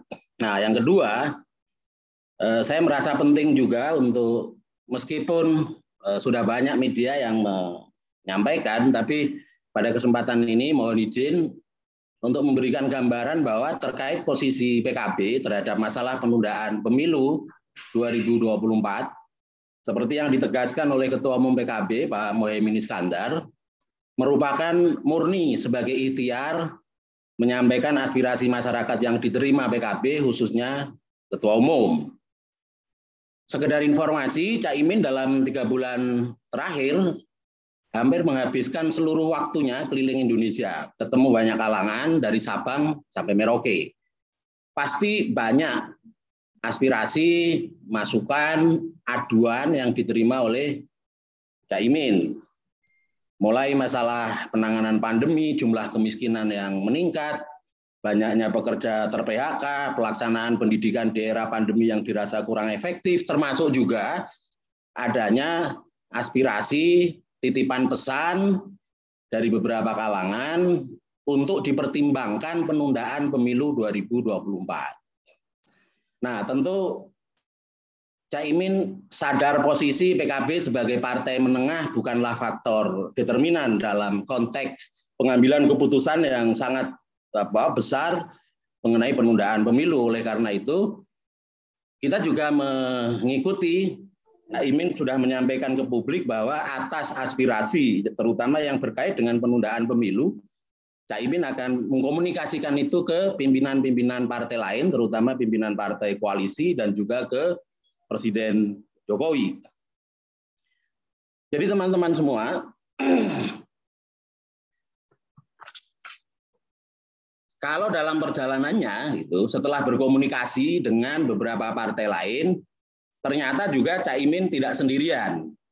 Terbukti misalnya Ketua Umum Partai Golkar, Pak Erlangga Hartarto, kemudian Pak Ketua Umum PAN, Pak Zulkifli Hasan juga menerima aspirasi yang diantaranya sama mengenai adanya pihak yang mengusulkan penundaan pemilu 2024. Nah, Ibu Bapak sekalian, langkah menyampaikan adanya aspirasi penundaan pemilu 2024 secara terbuka ke publik menurut saya ada baiknya. Selama ini terus terang kita ini kan mendengar isu penundaan pemilu, perpanjangan masa jabatan Presiden 2027, Presiden 3 periode itu sebagai kasak kusuk, sebagai isu yang bergulir di bawah, yang kadang-kadang kita anggap itu sebagai sekedar guyonan politik, tetapi kadang-kadang kita juga menangkap ada pihak-pihak yang serius pengen mendorong isu-isu itu menjadi kenyataan. Selama ini pembicaraan-pembicaraan mengenai isu ini relatif, kalau dalam bahasa saya, seperti api dalam sekam, seperti tertutup di bawah meja. Maka ketika 3 ketua umum partai mengungkapkan ke publik, Cak Imin, Pak Erlangga Hartarto, dan Pak Zulkifli Hasan, menurut saya sekarang masalah penundaan pemilu atau perpanjangan masa jabatan presiden ini sudah terbuka, sudah keluar dari persembunyiannya di bawah meja, sekarang sudah di atas meja bangsa kita ini. Ya sudah, kemudian bagaimana selanjutnya? Selanjutnya tentu kita berharap ini menjadi pembahasan bersama seluruh pemangku kepentingan di Republik yang kita cintai ini untuk mencari penyelesaian terbaik dan berkepastian melalui konsensus politik bersama. Apakah penundaan pemilu misalnya 2024 itu menjadi kehendak mayoritas pemangku kepentingan, terutama rakyat? Kalau misalnya ya, sebelum kita baca hasil survei ini ya, misalnya ya gitu jawabannya, kita juga masih harus mencari lagi formula keputusannya seperti apa. Saya bukan ahli hukum, tapi misalnya kalau kita ikuti pendapatnya Profesor Yusril Iza Mahendra, itu ada 3 pintu atau 3 jalan, yakni dekret presiden, amandemen Undang-Undang Dasar 1945, dan yang terakhir adalah konvensi ketatanegaraan. Nah, jalan mana yang dipilih? Semua membutuhkan syarat dan ketentuan untuk berlaku. Itu kalau misalnya arus besar bangsa kita ini menganggap kehendak untuk penundaan pemilu itu sebagai kepentingan kolektif bersama. Nah, kalau jawabannya misalnya seperti tercermin dalam survei ini, mayoritas warga bangsa kita, pemilik kedaulatan, itu berkata tidak dan menginginkan konstitusi yang ada sekarang, meskipun ada hal-hal yang objektif memang harus disempurnakan di dalamnya, itu dihormati dan harus tetap berjalan, pemilu 2024 harus berjalan. Menurut saya juga perlu formulasi keputusan bersama yang ini mengakhiri seluruh kasak-kusuk spekulasi wacana, apalagi setelah dilontarkan oleh 3 ketua umum partai termasuk Cak Imin, ini agar betul-betul masalah penundaan pemilu 2024 ini bisa dikubur bersama-sama agar tidak mengganggu lagi hari-hari ke depan bangsa kita dalam terutama menyiapkan tahapan dan pelaksanaan pemilu tahun 2024. Nah, formulasi untuk memastikan itu apa? Nah, misalnya kalau kita ikuti saran pendapat dari Ketua Umum PBNU kemarin yang disampaikan ke publik, Gus Yahya sebagai Ketua Umum PBNU melihat masalah penundaan pemilu 2024 perlu dibicarakan bersama dalam suatu rembuk nasional yang melibatkan seluruh pemangku kepentingan. Secara teknis saya rasa rembuk nasional ini bisa saja melibatkan seluruh ketua umum partai politik yang memiliki kursi di DPR, ditambah presiden, ketua DPR, ketua DPD, ketua MPR, ketua atau kepala lembaga negara lain, kemudian pimpinan dari beberapa organisasi kemasyarakatan, serta perwakilan pihak-pihak lain yang berkompeten. Nah, di dalam forum rembuk nasional ini, setidaknya bisa ditelurkan 2 hal menurut saya. Yang pertama adalah kesepakatan bersama untuk menghormati konstitusi dan memastikan pemilu tahun 2024 tetap berjalan pada tanggal 14 Februari tahun 2024, sebagaimana telah ditetapkan bersama oleh KPU bersama DPR dan pemerintah. Lalu yang kedua, misalnya juga disepakati bahwa ke depan perlu penyempurnaan konstitusi negara kita. Misalnya pengaturan melalui amandemen Undang-Undang Dasar mengenai pokok-pokok haluan negara, seperti yang selama ini misalnya saya dengar ini menjadi aspirasi teman-teman dari PDI Perjuangan. Juga menurut saya memang penting diatur ke depan dalam penyempurnaan konstitusi kita, itu perlu adanya norma yang mengatur apabila negara dalam kondisi tertentu yang tidak memungkinkan pemilu bisa dijalankan, lalu apa yang kemudian dan siapa yang memiliki kewenangan untuk mengatasi masalah itu. Jadi saya kira kalau dalam bahasa agama, apa yang dilakukan oleh PKB melalui Ketua Umum kemarin, itu kami anggap sebagai ijtihad. Ijtihad itu kalau benar pahalanya 2, kata Gus Arwani itu. Kalau salah, pahalanya 1, jadi masih dapat pahala kita. Kurang lebih itu Mbak Nana dan teman-teman semua, terima kasih. Oke, ijtihad yang menurut saya ini semuanya udah siap berdoa, pengajiannya udah mau dimulai, tiba-tiba dibatalkan, Mas Lukman. Nah, itu yang menurut saya kurang pas itu ijtihadnya. Konsensusnya menurut saya nggak perlu dilakukan sekarang ya, karena sekali lagi kereta sudah berjalan, pengajiannya udah mau mulai, sebetulnya konsensus bisa diambil ataupun disepakati sebelum itu semua ketok palu yang disaksikan dan diketok palu juga oleh Mas Lukman Hakim di Komisi 2. Saya mau merecap tadi yang sudah disampaikan oleh Mas Lukman Hakim, Wasekjen DPP PKB. Hasil survei LSI ini menggambarkan suara masyarakat daripada aspirasi-aspirasi yang berkembang, aspirasi yang mana saya juga nggak tahu, yang katanya diserap oleh Ketum Golkar, Ketum PKB, Ketum PAN, padahal hasil surveinya Mas Jayadi dan lembaga survei lainnya menyatakan sebaliknya. Kemudian saya akan menyampaikan kepada Ketua Umum atas hasil survei ini. Jangan lupa dikirim ya, Mas Lukman, hasil surveinya ke Cak Imin. Karena Cak Imin lebih percaya kepada hasil big data, media sosial ketimbang hasil survei. Nah, sikap PKB ini murni menyerap aspirasi dari masyarakat setelah Cak Imin 3 bulan keliling Indonesia. Pantesan jarang kelihatan di DPR jadi wakil ketua. Kemudian yang terakhir, isu penundaan pemilu ini sudah menjadi isu di atas meja, jadi sudah tidak bisa lagi ditutup-tutupi. Karena sebagai wartawan politik setahun yang lalu saya sudah dengar isu ini sebetulnya di DPR, di lorong-lorong tuh semua politisi sudah bicara. Mungkin 575 kalau ditanya 90% tuh semuanya mau menunda pemilu karena nggak perlu keluar duit untuk kampanye. Benar nggak Pak Sultan? Iya benar ya. Itu suara hati anggota DPR itu. Ya. Jadi itu menguntungkan. Jadi harus dicari konsensus. Menurut saya konsensusnya nggak perlu lah diambil sekarang, itu nanti gitu ya. Oke, ini banyak sekali pertanyaan yang sudah diajukan oleh teman-teman wartawan. Saya harus ajukan karena teman-teman wartawan hari ini beritanya hanya satu hasil survei ini. Jadi saya bacakan dulu, sudah ada di kolom chat, para narasumber bersiap. Yang pertama saya bacakan, saya Gi, wartawan era.id, pertanyaan untuk Mas Hasto. Ada kabar bahwa wacana penundaan pemilu 2024 ini sudah disetujui oleh Pak Jokowi. Tanggapan dari PDIP bagaimana sebagai partai yang menolak wacana tersebut? Apakah PDIP mengetahui mengenai sikap Pak Jokowi yang kabarnya mendukung penundaan pemilu?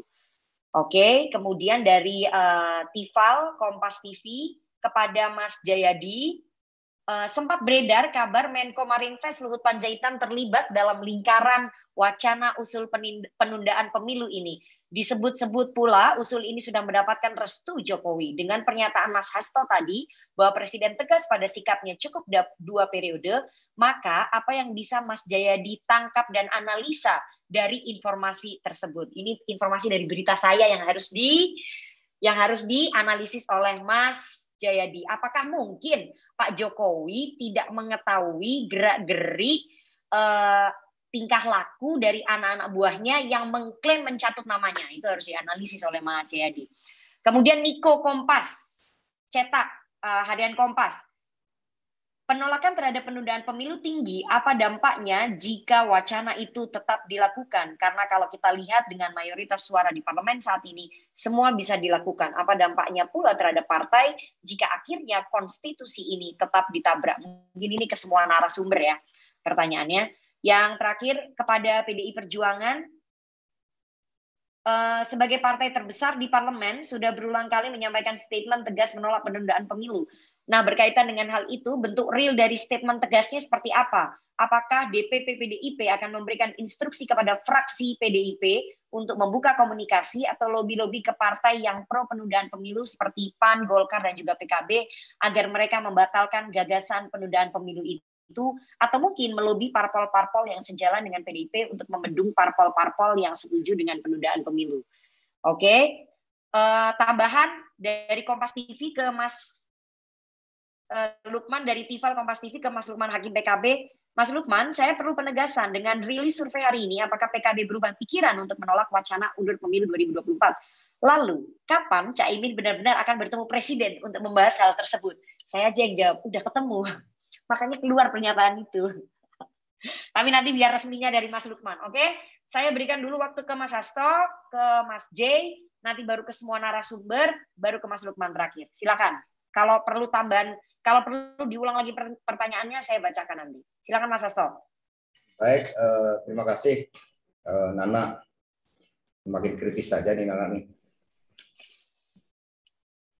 Jadi buat saya yang pertama dari survei tadi kan juga mengungkapkan bagaimana kepuasan terhadap kinerja Pak Jokowi dan Haji Ma'ruf Amin. Ini tentu saja suatu modalitas yang sangat baik bagi Pak Jokowi untuk terus memperkuat legasinya.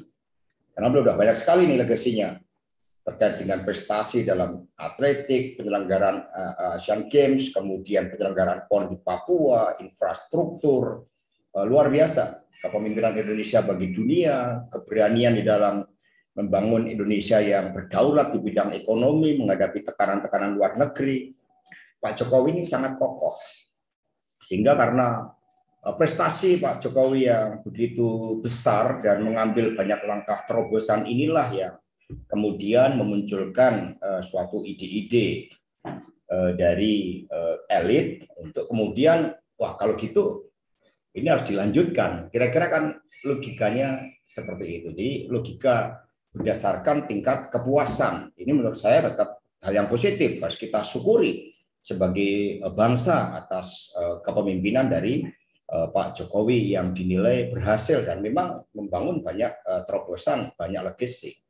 Nah, tetapi respon dari hal itu bukanlah seharusnya pada upaya memperpanjang, tetapi bagaimana ini menjadi basic policy, menjadi guideline yang kemudian dilanjutkan oleh pemerintahan yang akan datang. Sama di kota Surabaya ketika kami melihat Bu Risma bagus, itu menjadi basic policy, dan kemudian kami ajarkan di dalam kurikulum partai sehingga transisi kepemimpinan menjadi dipimpin oleh Saudara Erik itu melanjutkan dari kepemimpinan Ibu Risma. Ini yang seharusnya dikedepankan sebagai hal yang sangat prinsip yang tadi saya katakan sebagai kelangsungan pemerintahan negara itu mengambil seluruh hal-hal yang positif dari kepemimpinan sebelumnya dan kemudian merancang direction. Ini menurut saya jawaban yang harus dilakukan oleh seluruh anak bangsa. Nah, dengan adanya berbagai hasil survei dan juga sikap-sikap dari seluruh partai politik, termasuk juga tadi dari Nasdem, dari P3, dari PKB, wacana perpanjangan jabatan penundaan pemilu itu sebenarnya merupakan dialektika politik, suatu dinamika politik, tapi arahnya kan kita sudah tahu, apalagi dengan suara rakyat dari seluruh segmen pemilih yang menunjukkan suatu sikapnya bahwa Pak Jokowi memang hebat, tetapi jangan ini kemudian dimaknakan kepada penundaan pemilu. Justru legasi dari Presiden salah satunya nantinya adalah melaksanakan pemilu dengan lebih demokratis, dengan lebih damai, dan lebih efektif di dalam proses regenerasi kepemimpinan nasional. Jadi karena arahnya juga sudah jelas, bagaimana sikap PDI, apakah perlu melobi, perlu instruksi? Ya, lobby-lobby yang kita lakukan dalam kaitannya untuk membangun dan mempercepat pergerakan ekonomi rakyat di dalam mengatasi pandemi. Karena Pak Jokowi kan punya tugas yang sangat penting di dalam mengatasi pandemi ini, mencetak legasi, kemudian mempersiapkan kepemimpinan Indonesia di G20, belum mensikapi akibat perang Irak dan Ukraina yang menuntut tanggung jawab kepemimpinan kita di dalam ikut serta menjaga ketertiban dunia berdasarkan kemerdekaan, perdamaian abadi, dan keadilan sosial. Jadi mari kita berikan energi positif itu. Jadi PDI tentu saja lebih memilih upaya-upaya agenda kerakyatan, agenda kebangsaan, agenda kepemimpinan nasional, karena kami meyakini dengan berbagai wacana yang ada terhadap diskursus penundaan pemilu ini akan berakhir ya dalam kondisi steady state, dan kemudian wah ternyata rakyat lebih menghendaki partai-partai untuk berkonsentrasi turun ke bawah di dalam membantu rakyat menyelesaikan masalah pokoknya rakyat yang dihadapi saat ini.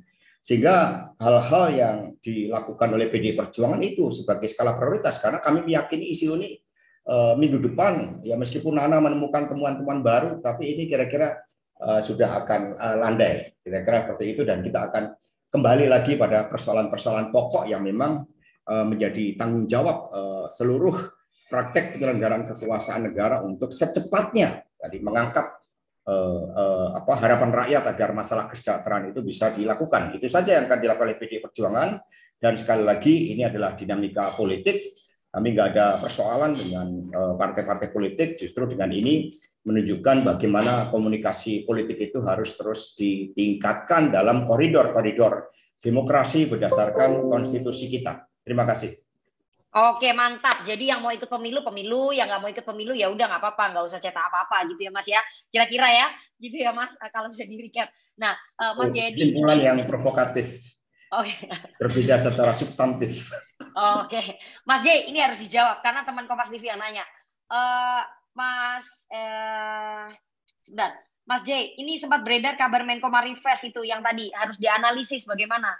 Apakah apa yang dilakukan oleh anak buahnya Menko Marves Luhut Panjaitan dalam lingkaran wacana usul penundaan pemilu ini sudah mendapatkan restu Pak Jokowi? Apakah kemudian itu seolah-olah klaim itu tidak diketahui oleh Pak Presiden? Yang bisa dianalisis apa, Mas Jayadi? Silakan.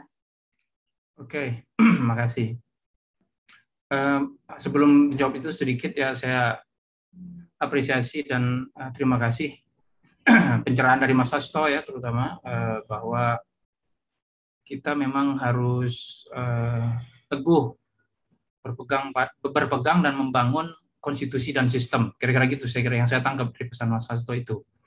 Bahwa pemimpin bisa silih berganti, tapi sistem bisa membantu kita mewariskan hal-hal baik dari pemimpin yang lama ke pemimpin yang baru. Itu hal yang sangat, saya kira mendasar sekali yang disampaikan oleh Mas Hasto. Terima kasih Mas Hasto. Juga Pak Arwani tadi menyampaikan bahwa rakyat memang tampaknya tahu bahwa semangat reformasi itu memang harus tetap dikawal. Dan Mas Lukman yang dengan tegas, saya kira benar juga Mas Lukman. Sekarang kan jadi ceto welo-welo. Jadi jelas gitu karena diungkapkan secara bukan resmi ya, secara terbuka oleh para elit yang punya kewenangan, kapasitas mengambil kebijakan tertinggi di negara ini, termasuk terkait dengan Undang-Undang Dasar. Jadi itu benar juga. Nah, tanggapan saya kepada pertanyaan tadi, memang kita semua tahu Presiden barangkali sudah lebih dari setahun ini ya, pernyataan itu beredar bahwa Presiden tegas mengatakan tidak setuju, katakanlah begitu, dengan 3 periode dan tidak tertarik untuk masa jabatan, perpanjangan masa jabatan. Nah itu kan sikap yang harusnya kita pegang. Tetapi di sisi lain, isu perpanjangan masa jabatan Presiden itu, isu pemilu ditunda itu dikeluarkan oleh orang-orang yang dekat sama Presiden. Terutama misalnya pembantu Presiden, ya kan? Ada Pak Bahlil, lalu ada Pak Erlangga gitu. Lah kan ini 2 pembantu Presiden, 2 pembantu utama Presiden. Kalau memang Presiden sudah tegas sikapnya, menyatakan tidak tertarik untuk perpanjangan masa jabatan Presiden atau menganggap itu hal yang tidak boleh, lalu kenapa ini menteri-menteri berbicara hal-hal yang membuat gaduh gitu, menimbulkan pertanyaan-pertanyaan.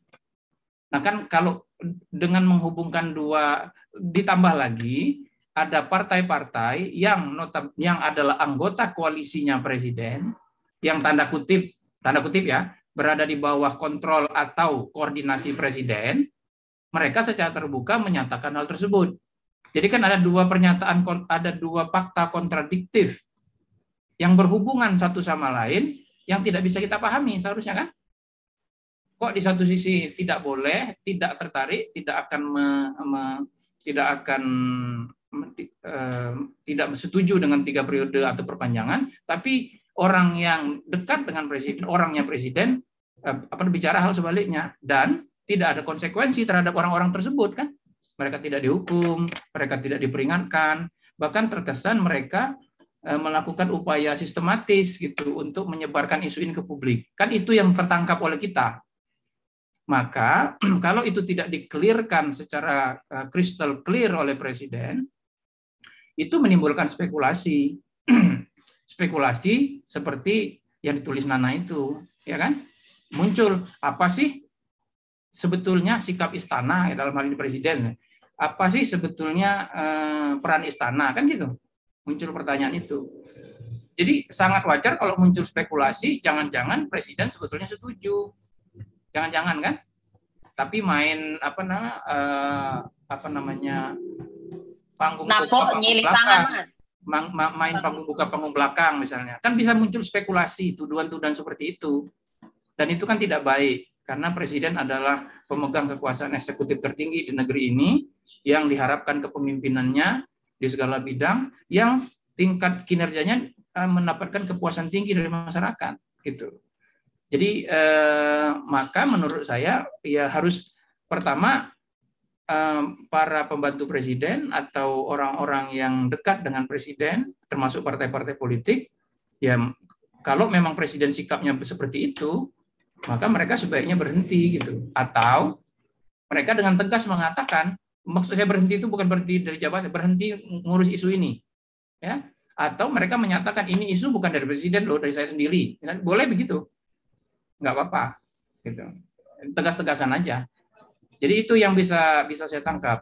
Tapi kalau yang saya tangkap dari Mas Hasto yakin bahwa presiden sikapnya sama dengan pernyataannya selama ini yang ada di media.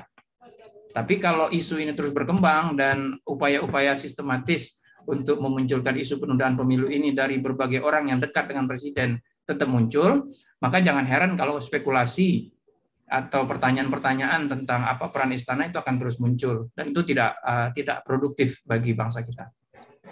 Oke, benar sekali Mas Jayadi. Kalau kita bandingkan ya bahwa pada saat isu perpanjangan masa jabatan 3 periode ini bergulir tahun lalu, itu dalam 3 hari presiden langsung menanggapi dan mengatakan bahwa yang melontarkan ide ini menampar muka saya, ingin mencari muka. Tapi ketika isu ini diluncurkan oleh Ketum PKB, Ketum Golkar, Ketum PAN, saya ingat ya, hari ini adalah hari ke-10 presiden tidak bicara. Jadi kenapa menunggu 10 hari Republik ini harus gaduh dengan persoalan yang menurut saya ataupun menurut kita semua ini tidak perlu digaduhkan, masih banyak hal yang perlu kita urusi, tapi presiden diam selama 10 hari. Itu mungkin teman-teman wartawan perlu tanya ke istana, kenapa presiden diam selama 10 hari menyaksikan kegaduhan ini, apakah sedang melihat reaksi publik atau menunggu hasil surveinya Mas Jayadi dan teman-teman. Ini mungkin setelah ini presiden saya rasa akan bicara ini, karena hasilnya 70% nggak mau. Biasanya gitu, hero belakangnya. Oke. Dan disuarakan PDI, nah. Oke. Pak Presiden kan kadernya PDI, jadi kami udah santai. Iya. Oke. Keras banget loh ini. Oke. Aduh, Mas. Ketika Presiden menyampaikan 3 hal itu apa nggak kurang keras? Menampar saya, menjerumuskan saya. Itu pernyataan paling keras. Oke Mas, kayak cinta itu seiring berjalan waktu bisa luntur Mas. Jadi pernyataan bisa luntur juga. Kita nggak tahu. Mas Lukman, ini ya, penting ini dari teman Kompas menanyakan mana tadi ya? Ya, kepada Mas Lukman PKB, saya perlu penegasan dengan rilis survei hari ini, apakah PKB berubah pikiran untuk tolak wacana undur pemilu, lalu kapan Caimin benar-benar akan bertemu presiden untuk membahas usul tersebut? Silakan Mas. Ya, baik, terima kasih terutama ke teman Kompas yang mengajukan pertanyaan. Setelah rilis survei hari ini yang dilakukan oleh LSI, pasti hasil survei LSI ini akan menjadi pertimbangan sangat penting bagi Ketua Umum PKB Caimin dalam mengambil sikap politik ke depan. Di belakang saya ini merah putih backgroundnya. PKB itu merah putih. Merah putih itu NKRI. NKRI itu daulatnya ada di tangan rakyat. Jadi kalau survei ini mencerminkan kehendak rakyat, pastilah itu akan menjadi pertimbangan paling utama bagi Ketua Umum PKB untuk mengambil sikap politik ke depan.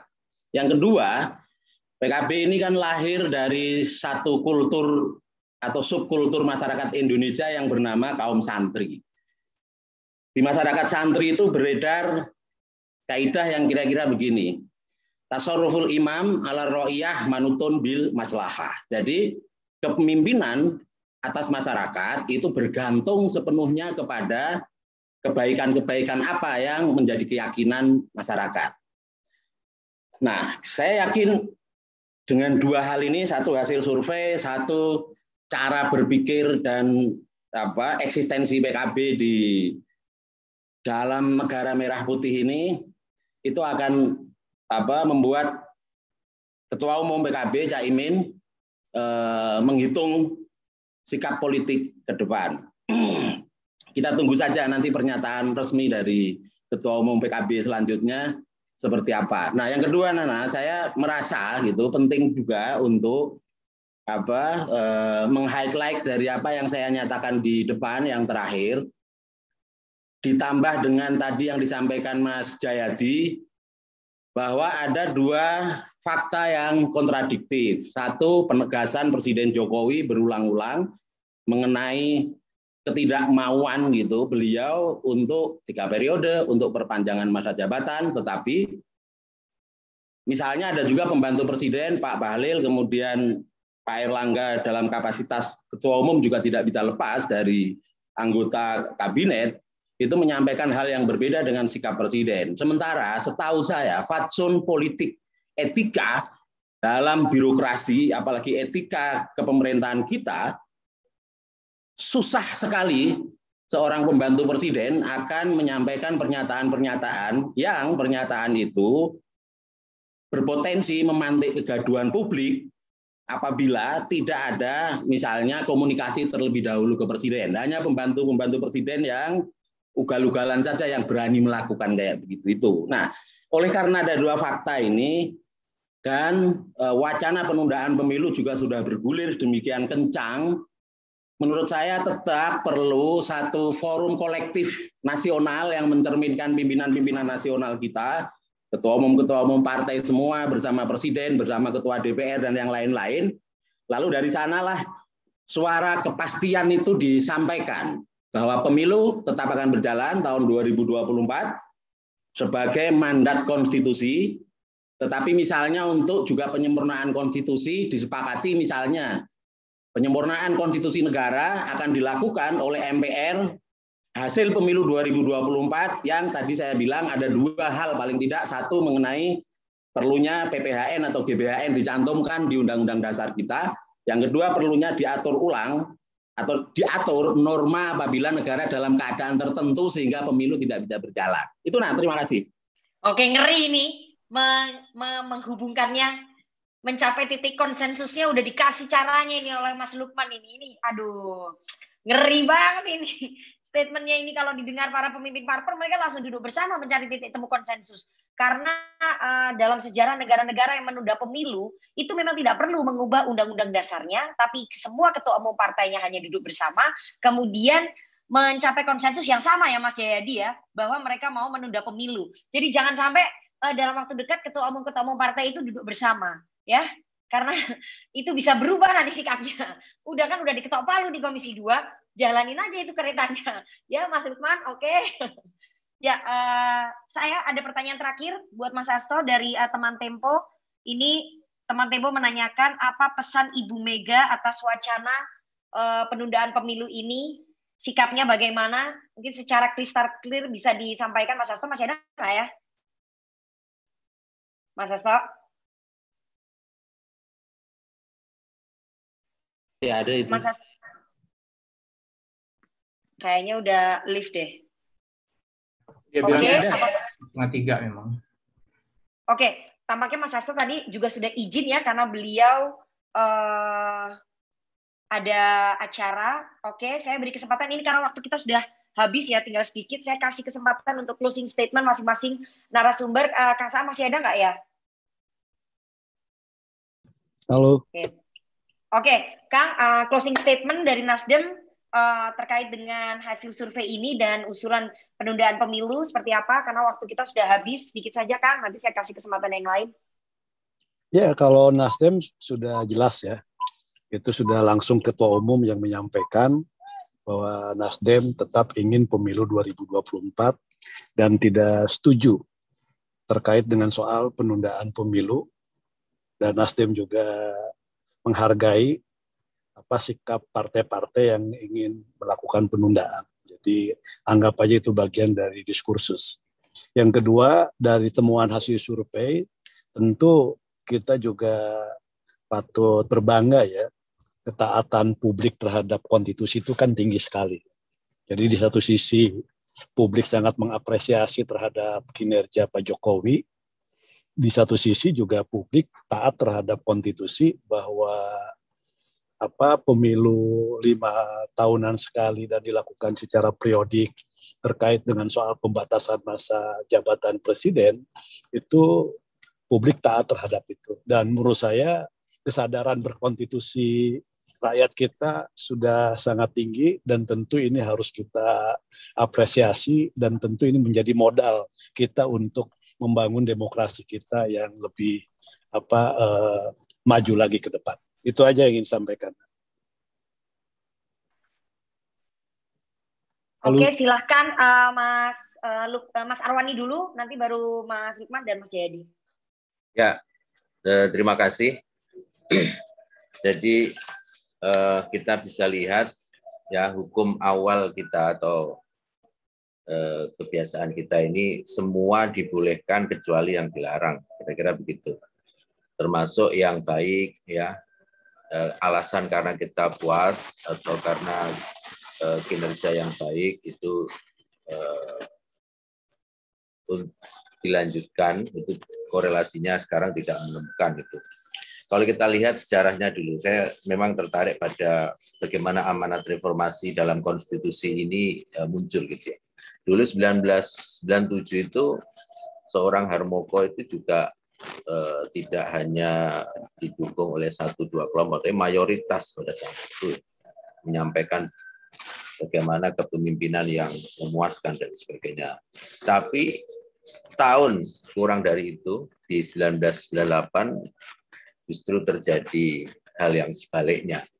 Ya tentu kita nggak ingin ya sejarah yang seperti itu nanti kesannya kita lupakan pentingnya memaknai ya semangat dari reformasi itu. Yang kedua adalah ya terkait dengan rembuk nasional. Yang namanya rembuk tentu baik ya, musyawarah juga bagus, kumpul-kumpul silaturahmi juga bagus, tetapi tentu bicara tentang mengubah konstitusi atau bicara tentang satu kebijakan yang implikasinya adalah mengubah konstitusi, saya kira sudah terang benderang, sudah ada forumnya, ada MPR dan sebagainya. Saya kira itu batasan yang harus kita sampaikan. Jadi berat rasanya jika semangat reformasi yang belum lama ini dan rakyat juga cukup puas ya, banyak mayoritas yang sangat puas terhadap kepemimpinan Pak Jokowi ini, justru pada akhirnya nanti akan menemukan satu kebijakan yang bertolak belakang dengan bagaimana seorang Pak Jokowi dulu muncul dari semangat reformasi, bagaimana seorang tokoh-tokoh yang ada di kita semua di partai politik juga muncul dari reformasi. Ya, kita harus menghormati sejarah itu. Saya kira itu, terima kasih. Bismillah, kita siap lanjutkan untuk tahapan-tahapan pemilu, ya, pemerintah dan kita fokus pada persoalan-persoalan, tugas-tugas yang memang menjadi kewajiban kita, terutama sekali terkait dengan pemulihan ekonomi. Tugas-tugas lain, ya, kebijakan lain, misalnya bagaimana program pembangunan ibu kota, saya kira juga akan menjadi pemahaman. Saya yakin pemerintah ke depan juga akan memahami itu, ya, hal-hal itu bisa dilanjutkan, ada kesinambungan dan tentu semuanya akan memberikan satu kepastian bagi kita. Pastian pemilu tetap di 2024. Saya kira itu, terima kasih Mbak Lana. Oke, ini saya mendapatkan masukan. Saya akan beri kesempatan kepada Mbak Dian Fatwa dari PAN yang sudah bergabung. Saya tadi sebenarnya ingin memberikan kesempatan ke Mas Rizky Sadik ya. Tapi saya nggak tahu karena beliau nggak ada dalam daftar pembicara. Tapi Mbak Dian Fatwa silakan kalau ingin menyampaikan. Mbak Dian Fatwa ini salah satu politisi PAN, ingin menyampaikan tanggapan sedikit, Mbak.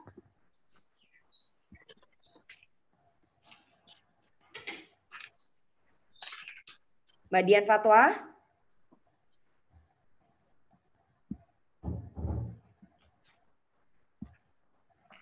Mbak Dian Fatwa ada nggak ya? Saya. Silakan Mbak. Ya, jadi untuk mewakili Mas Rizky tadi, soalnya saya baru dikasih tahu juga Mbak. Silakan. Sebagai perwakilan PAN, silakan Mbak Dian. Saya batuk, nggak bisa bicara. Oh, oke. Iya tadi soalnya dikasih tahu memberikan kesempatan ke Mbak Dian. Saya baru banget kasih tahu Mbak. Saya batuk. Oke. Iya, nggak apa-apa Mbak. Oke, silakan Mas Lukman. Kita udah mau close juga closing statementnya. Baik, terima kasih. Yang pertama saya mengucapkan terima kasih, apresiasi dan bahagia saya karena LSI hari ini mengumumkan hasil sigi masyarakatnya. Dan dari sini kita bisa melihat arus besar masyarakat menolak baik perpanjangan jabatan presiden maupun penundaan pemilu 2024. Ini akan menjadi pertimbangan penting bagi kami, terutama Ketua Umum PKB dalam mengambil langkah-langkah politik ke depan. Nah, sekali lagi PKB, Caimin sebagai Ketua Umum hari-hari yang lalu murni menyampaikan usulan itu karena ada aspirasi dari masyarakat.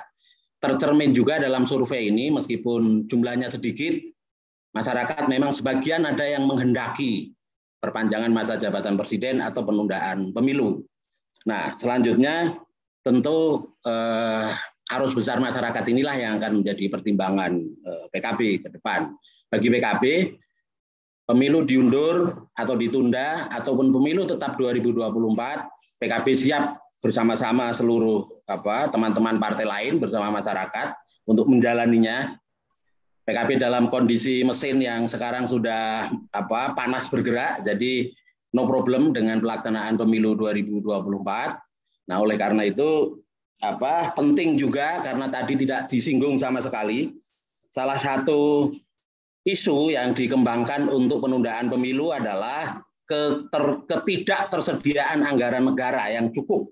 Nah, saya kira ke depan agenda kita bersama-sama adalah memastikan bahwa tidak ada alasan pemilu terganggu atau apalagi ditunda karena alasan misalnya negara tidak punya anggaran untuk membiayai pemilu. Nah, itu yang dari tadi di survei juga tidak muncul, di perbincangan teman-teman juga tidak muncul. Sehingga kalau urusan anggaran APBN ini bisa dipastikan alokasinya mulai tahun 2022 ini tahapan akan dimulai bulan Juni dan seterusnya sampai tahun 2024 sekitar total kebutuhan yang sudah dihitung oleh KPU itu 76, sekian triliun dan menurut saya seharusnya negara bisa menyediakan itu. Tentu tidak ada alasan lagi untuk kita tidak berpemilu pada tahun 2024 yang akan datang. Terima kasih. Oke, jadi yang harus dikejar setelah ini adalah pemerintah karena untuk tahu keseriusan pemerintah dalam menggelar pemilu, anggarannya harus diketok palu dulu. Nah, sampai sekarang KPU mengeluhkan belum ada anggaran yang disetujui, padahal tahapannya sudah mau dimulai bulan Juni ya, Mas ya. Oke, jadi kita tunggu nanti pemerintahnya seserius apa. Terakhir, Mas Jayadi, Mas Hasto masih ada nggak ya, Mak? Udah nggak ada, silakan Mas Jayadi. Terima kasih.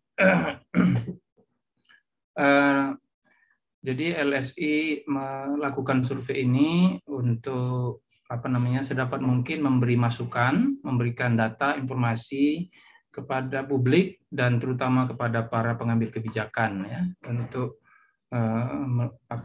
menjadi pertimbangan-pertimbangan. Nah, kami senang kalau itu menjadi salah satu bahan pertimbangan. Kami melakukan survei ini dengan rigid, dengan metodologi yang ketat gitu. Dan kami percaya dengan hasilnya sebagai suatu hasil yang cukup mencerminkan apa yang berada di publik minimal pada saat survei dilakukan. Karena itu kami sangat mendorong kalau teman-teman termasuk di partai politik akan menggunakannya sebagai salah satu bahan pertimbangan. Mudah-mudahan kita bersama-sama bisa merawat demokrasi, merawat konstitusi, menjunjung tinggi konstitusi, dan tetap melanjutkan agenda-agenda pembangunan yang memang kita sedang jalankan. Barangkali itu secara ringkas penutup dari saya, Mbak Rifana. Terima kasih. Oke, terima kasih sekali Mas Jayadi Hanan dan juga teman-teman dari Lembaga Survei Indonesia atas hasil surveinya yang sangat menarik. Mas Hasto ingin menyampaikan sesuatu nggak? closing statement. Mas masih di mute Mas. Ini malah nelpon saya ini. Gimana ini? Mas di mute. Oh, oke, izin ya. Masih di mute. Gimana Mas? Oke, baru singkat saja. Ya udah, saya pikir dengan hasil survei dan juga bagaimana potret dari mayoritas rakyat Indonesia, langkah kita ke depan akan semakin terkonsolidasi. Hilangkan berbagai wacana yang tidak perlu dan mari kita kedepankan semangat gotong royong untuk membantu rakyat agar kita bisa mengatasi pandemi secepatnya. Dan itu juga legacy bagi seluruh anak bangsa. Terima kasih. Baik, terima kasih sekali Mas Hasto atas closing statement-nya. Tadi terima kasih juga Mas Jayadi Hanan dari Lembaga Survei Indonesia, Direktur Eksekutif Lembaga Survei Indonesia. Kemudian ada Wasekjen PKB Mas Lukman Hakim, Sekjen P3 Arwani Tomafi, dan juga Sekretaris Fraksi Nasdem Kang Saan Mustafa, dan juga Sekjen PDI Perjuangan Mas Hasto Kristianto. Semua narasumber saya hari ini hebat-hebat, banyak berita yang bisa dikutip oleh teman-teman media. Sekali lagi teman-teman dari LSI, kami sangat mengapresiasi pencerahannya bahwa suara masyarakat ini terpotret dari hasil Lembaga Survei Indonesia. Semoga setelah ini di hari ke-11 mungkin besok Pak Jokowi akan angkat bicara ya, akan menanggapi sikapnya seperti apa, apakah sama atau mungkin ngambang, kita juga nggak tahu. Yang penting Presiden bicara dan keluar mengungkapkan ke publik begitu ya, apa sebetulnya sikapnya terhadap usulan penundaan pemilu 2024. Dan sekali lagi mari kita sama-sama mengawal konstitusi, menjaga amanat reformasi, dan sejarah akan mencatat siapa yang mengangkangi konstitusi, mencoba menghabisi proses demokrasi di tanah air. Kita akan mencatat, dan kepada partai-partai, nah itu Mas Lukman berat itu tugasnya. Udah banyak meme-nya yang beredar ini. Jangan pilih ketum-ketum parpol yang menunda pemilu 2024, berat itu tugasnya. Oke, terima kasih sekali semuanya narasumber, Mas Jayadi Hanan, teman-teman LSI. Saya tunggu undangan berikutnya. Saya Rifana Pratiwi, News Anchor CNN Indonesia, menutup diskusi kita pada hari ini. Mohon maaf kalau ada salah-salah kata. Sampai jumpa di kesempatan berikutnya. Assalamualaikum warahmatullahi wabarakatuh. Selamat sore dan sampai jumpa. Terima kasih Nana. Terima kasih Mas Hasto, Mas Lukman, Mas Arwani, Kang Saan. Terima kasih Mas Jayadi dan teman-teman semua. Terima kasih. Ya, sama-sama Mas Jayadi, Pak Lukman,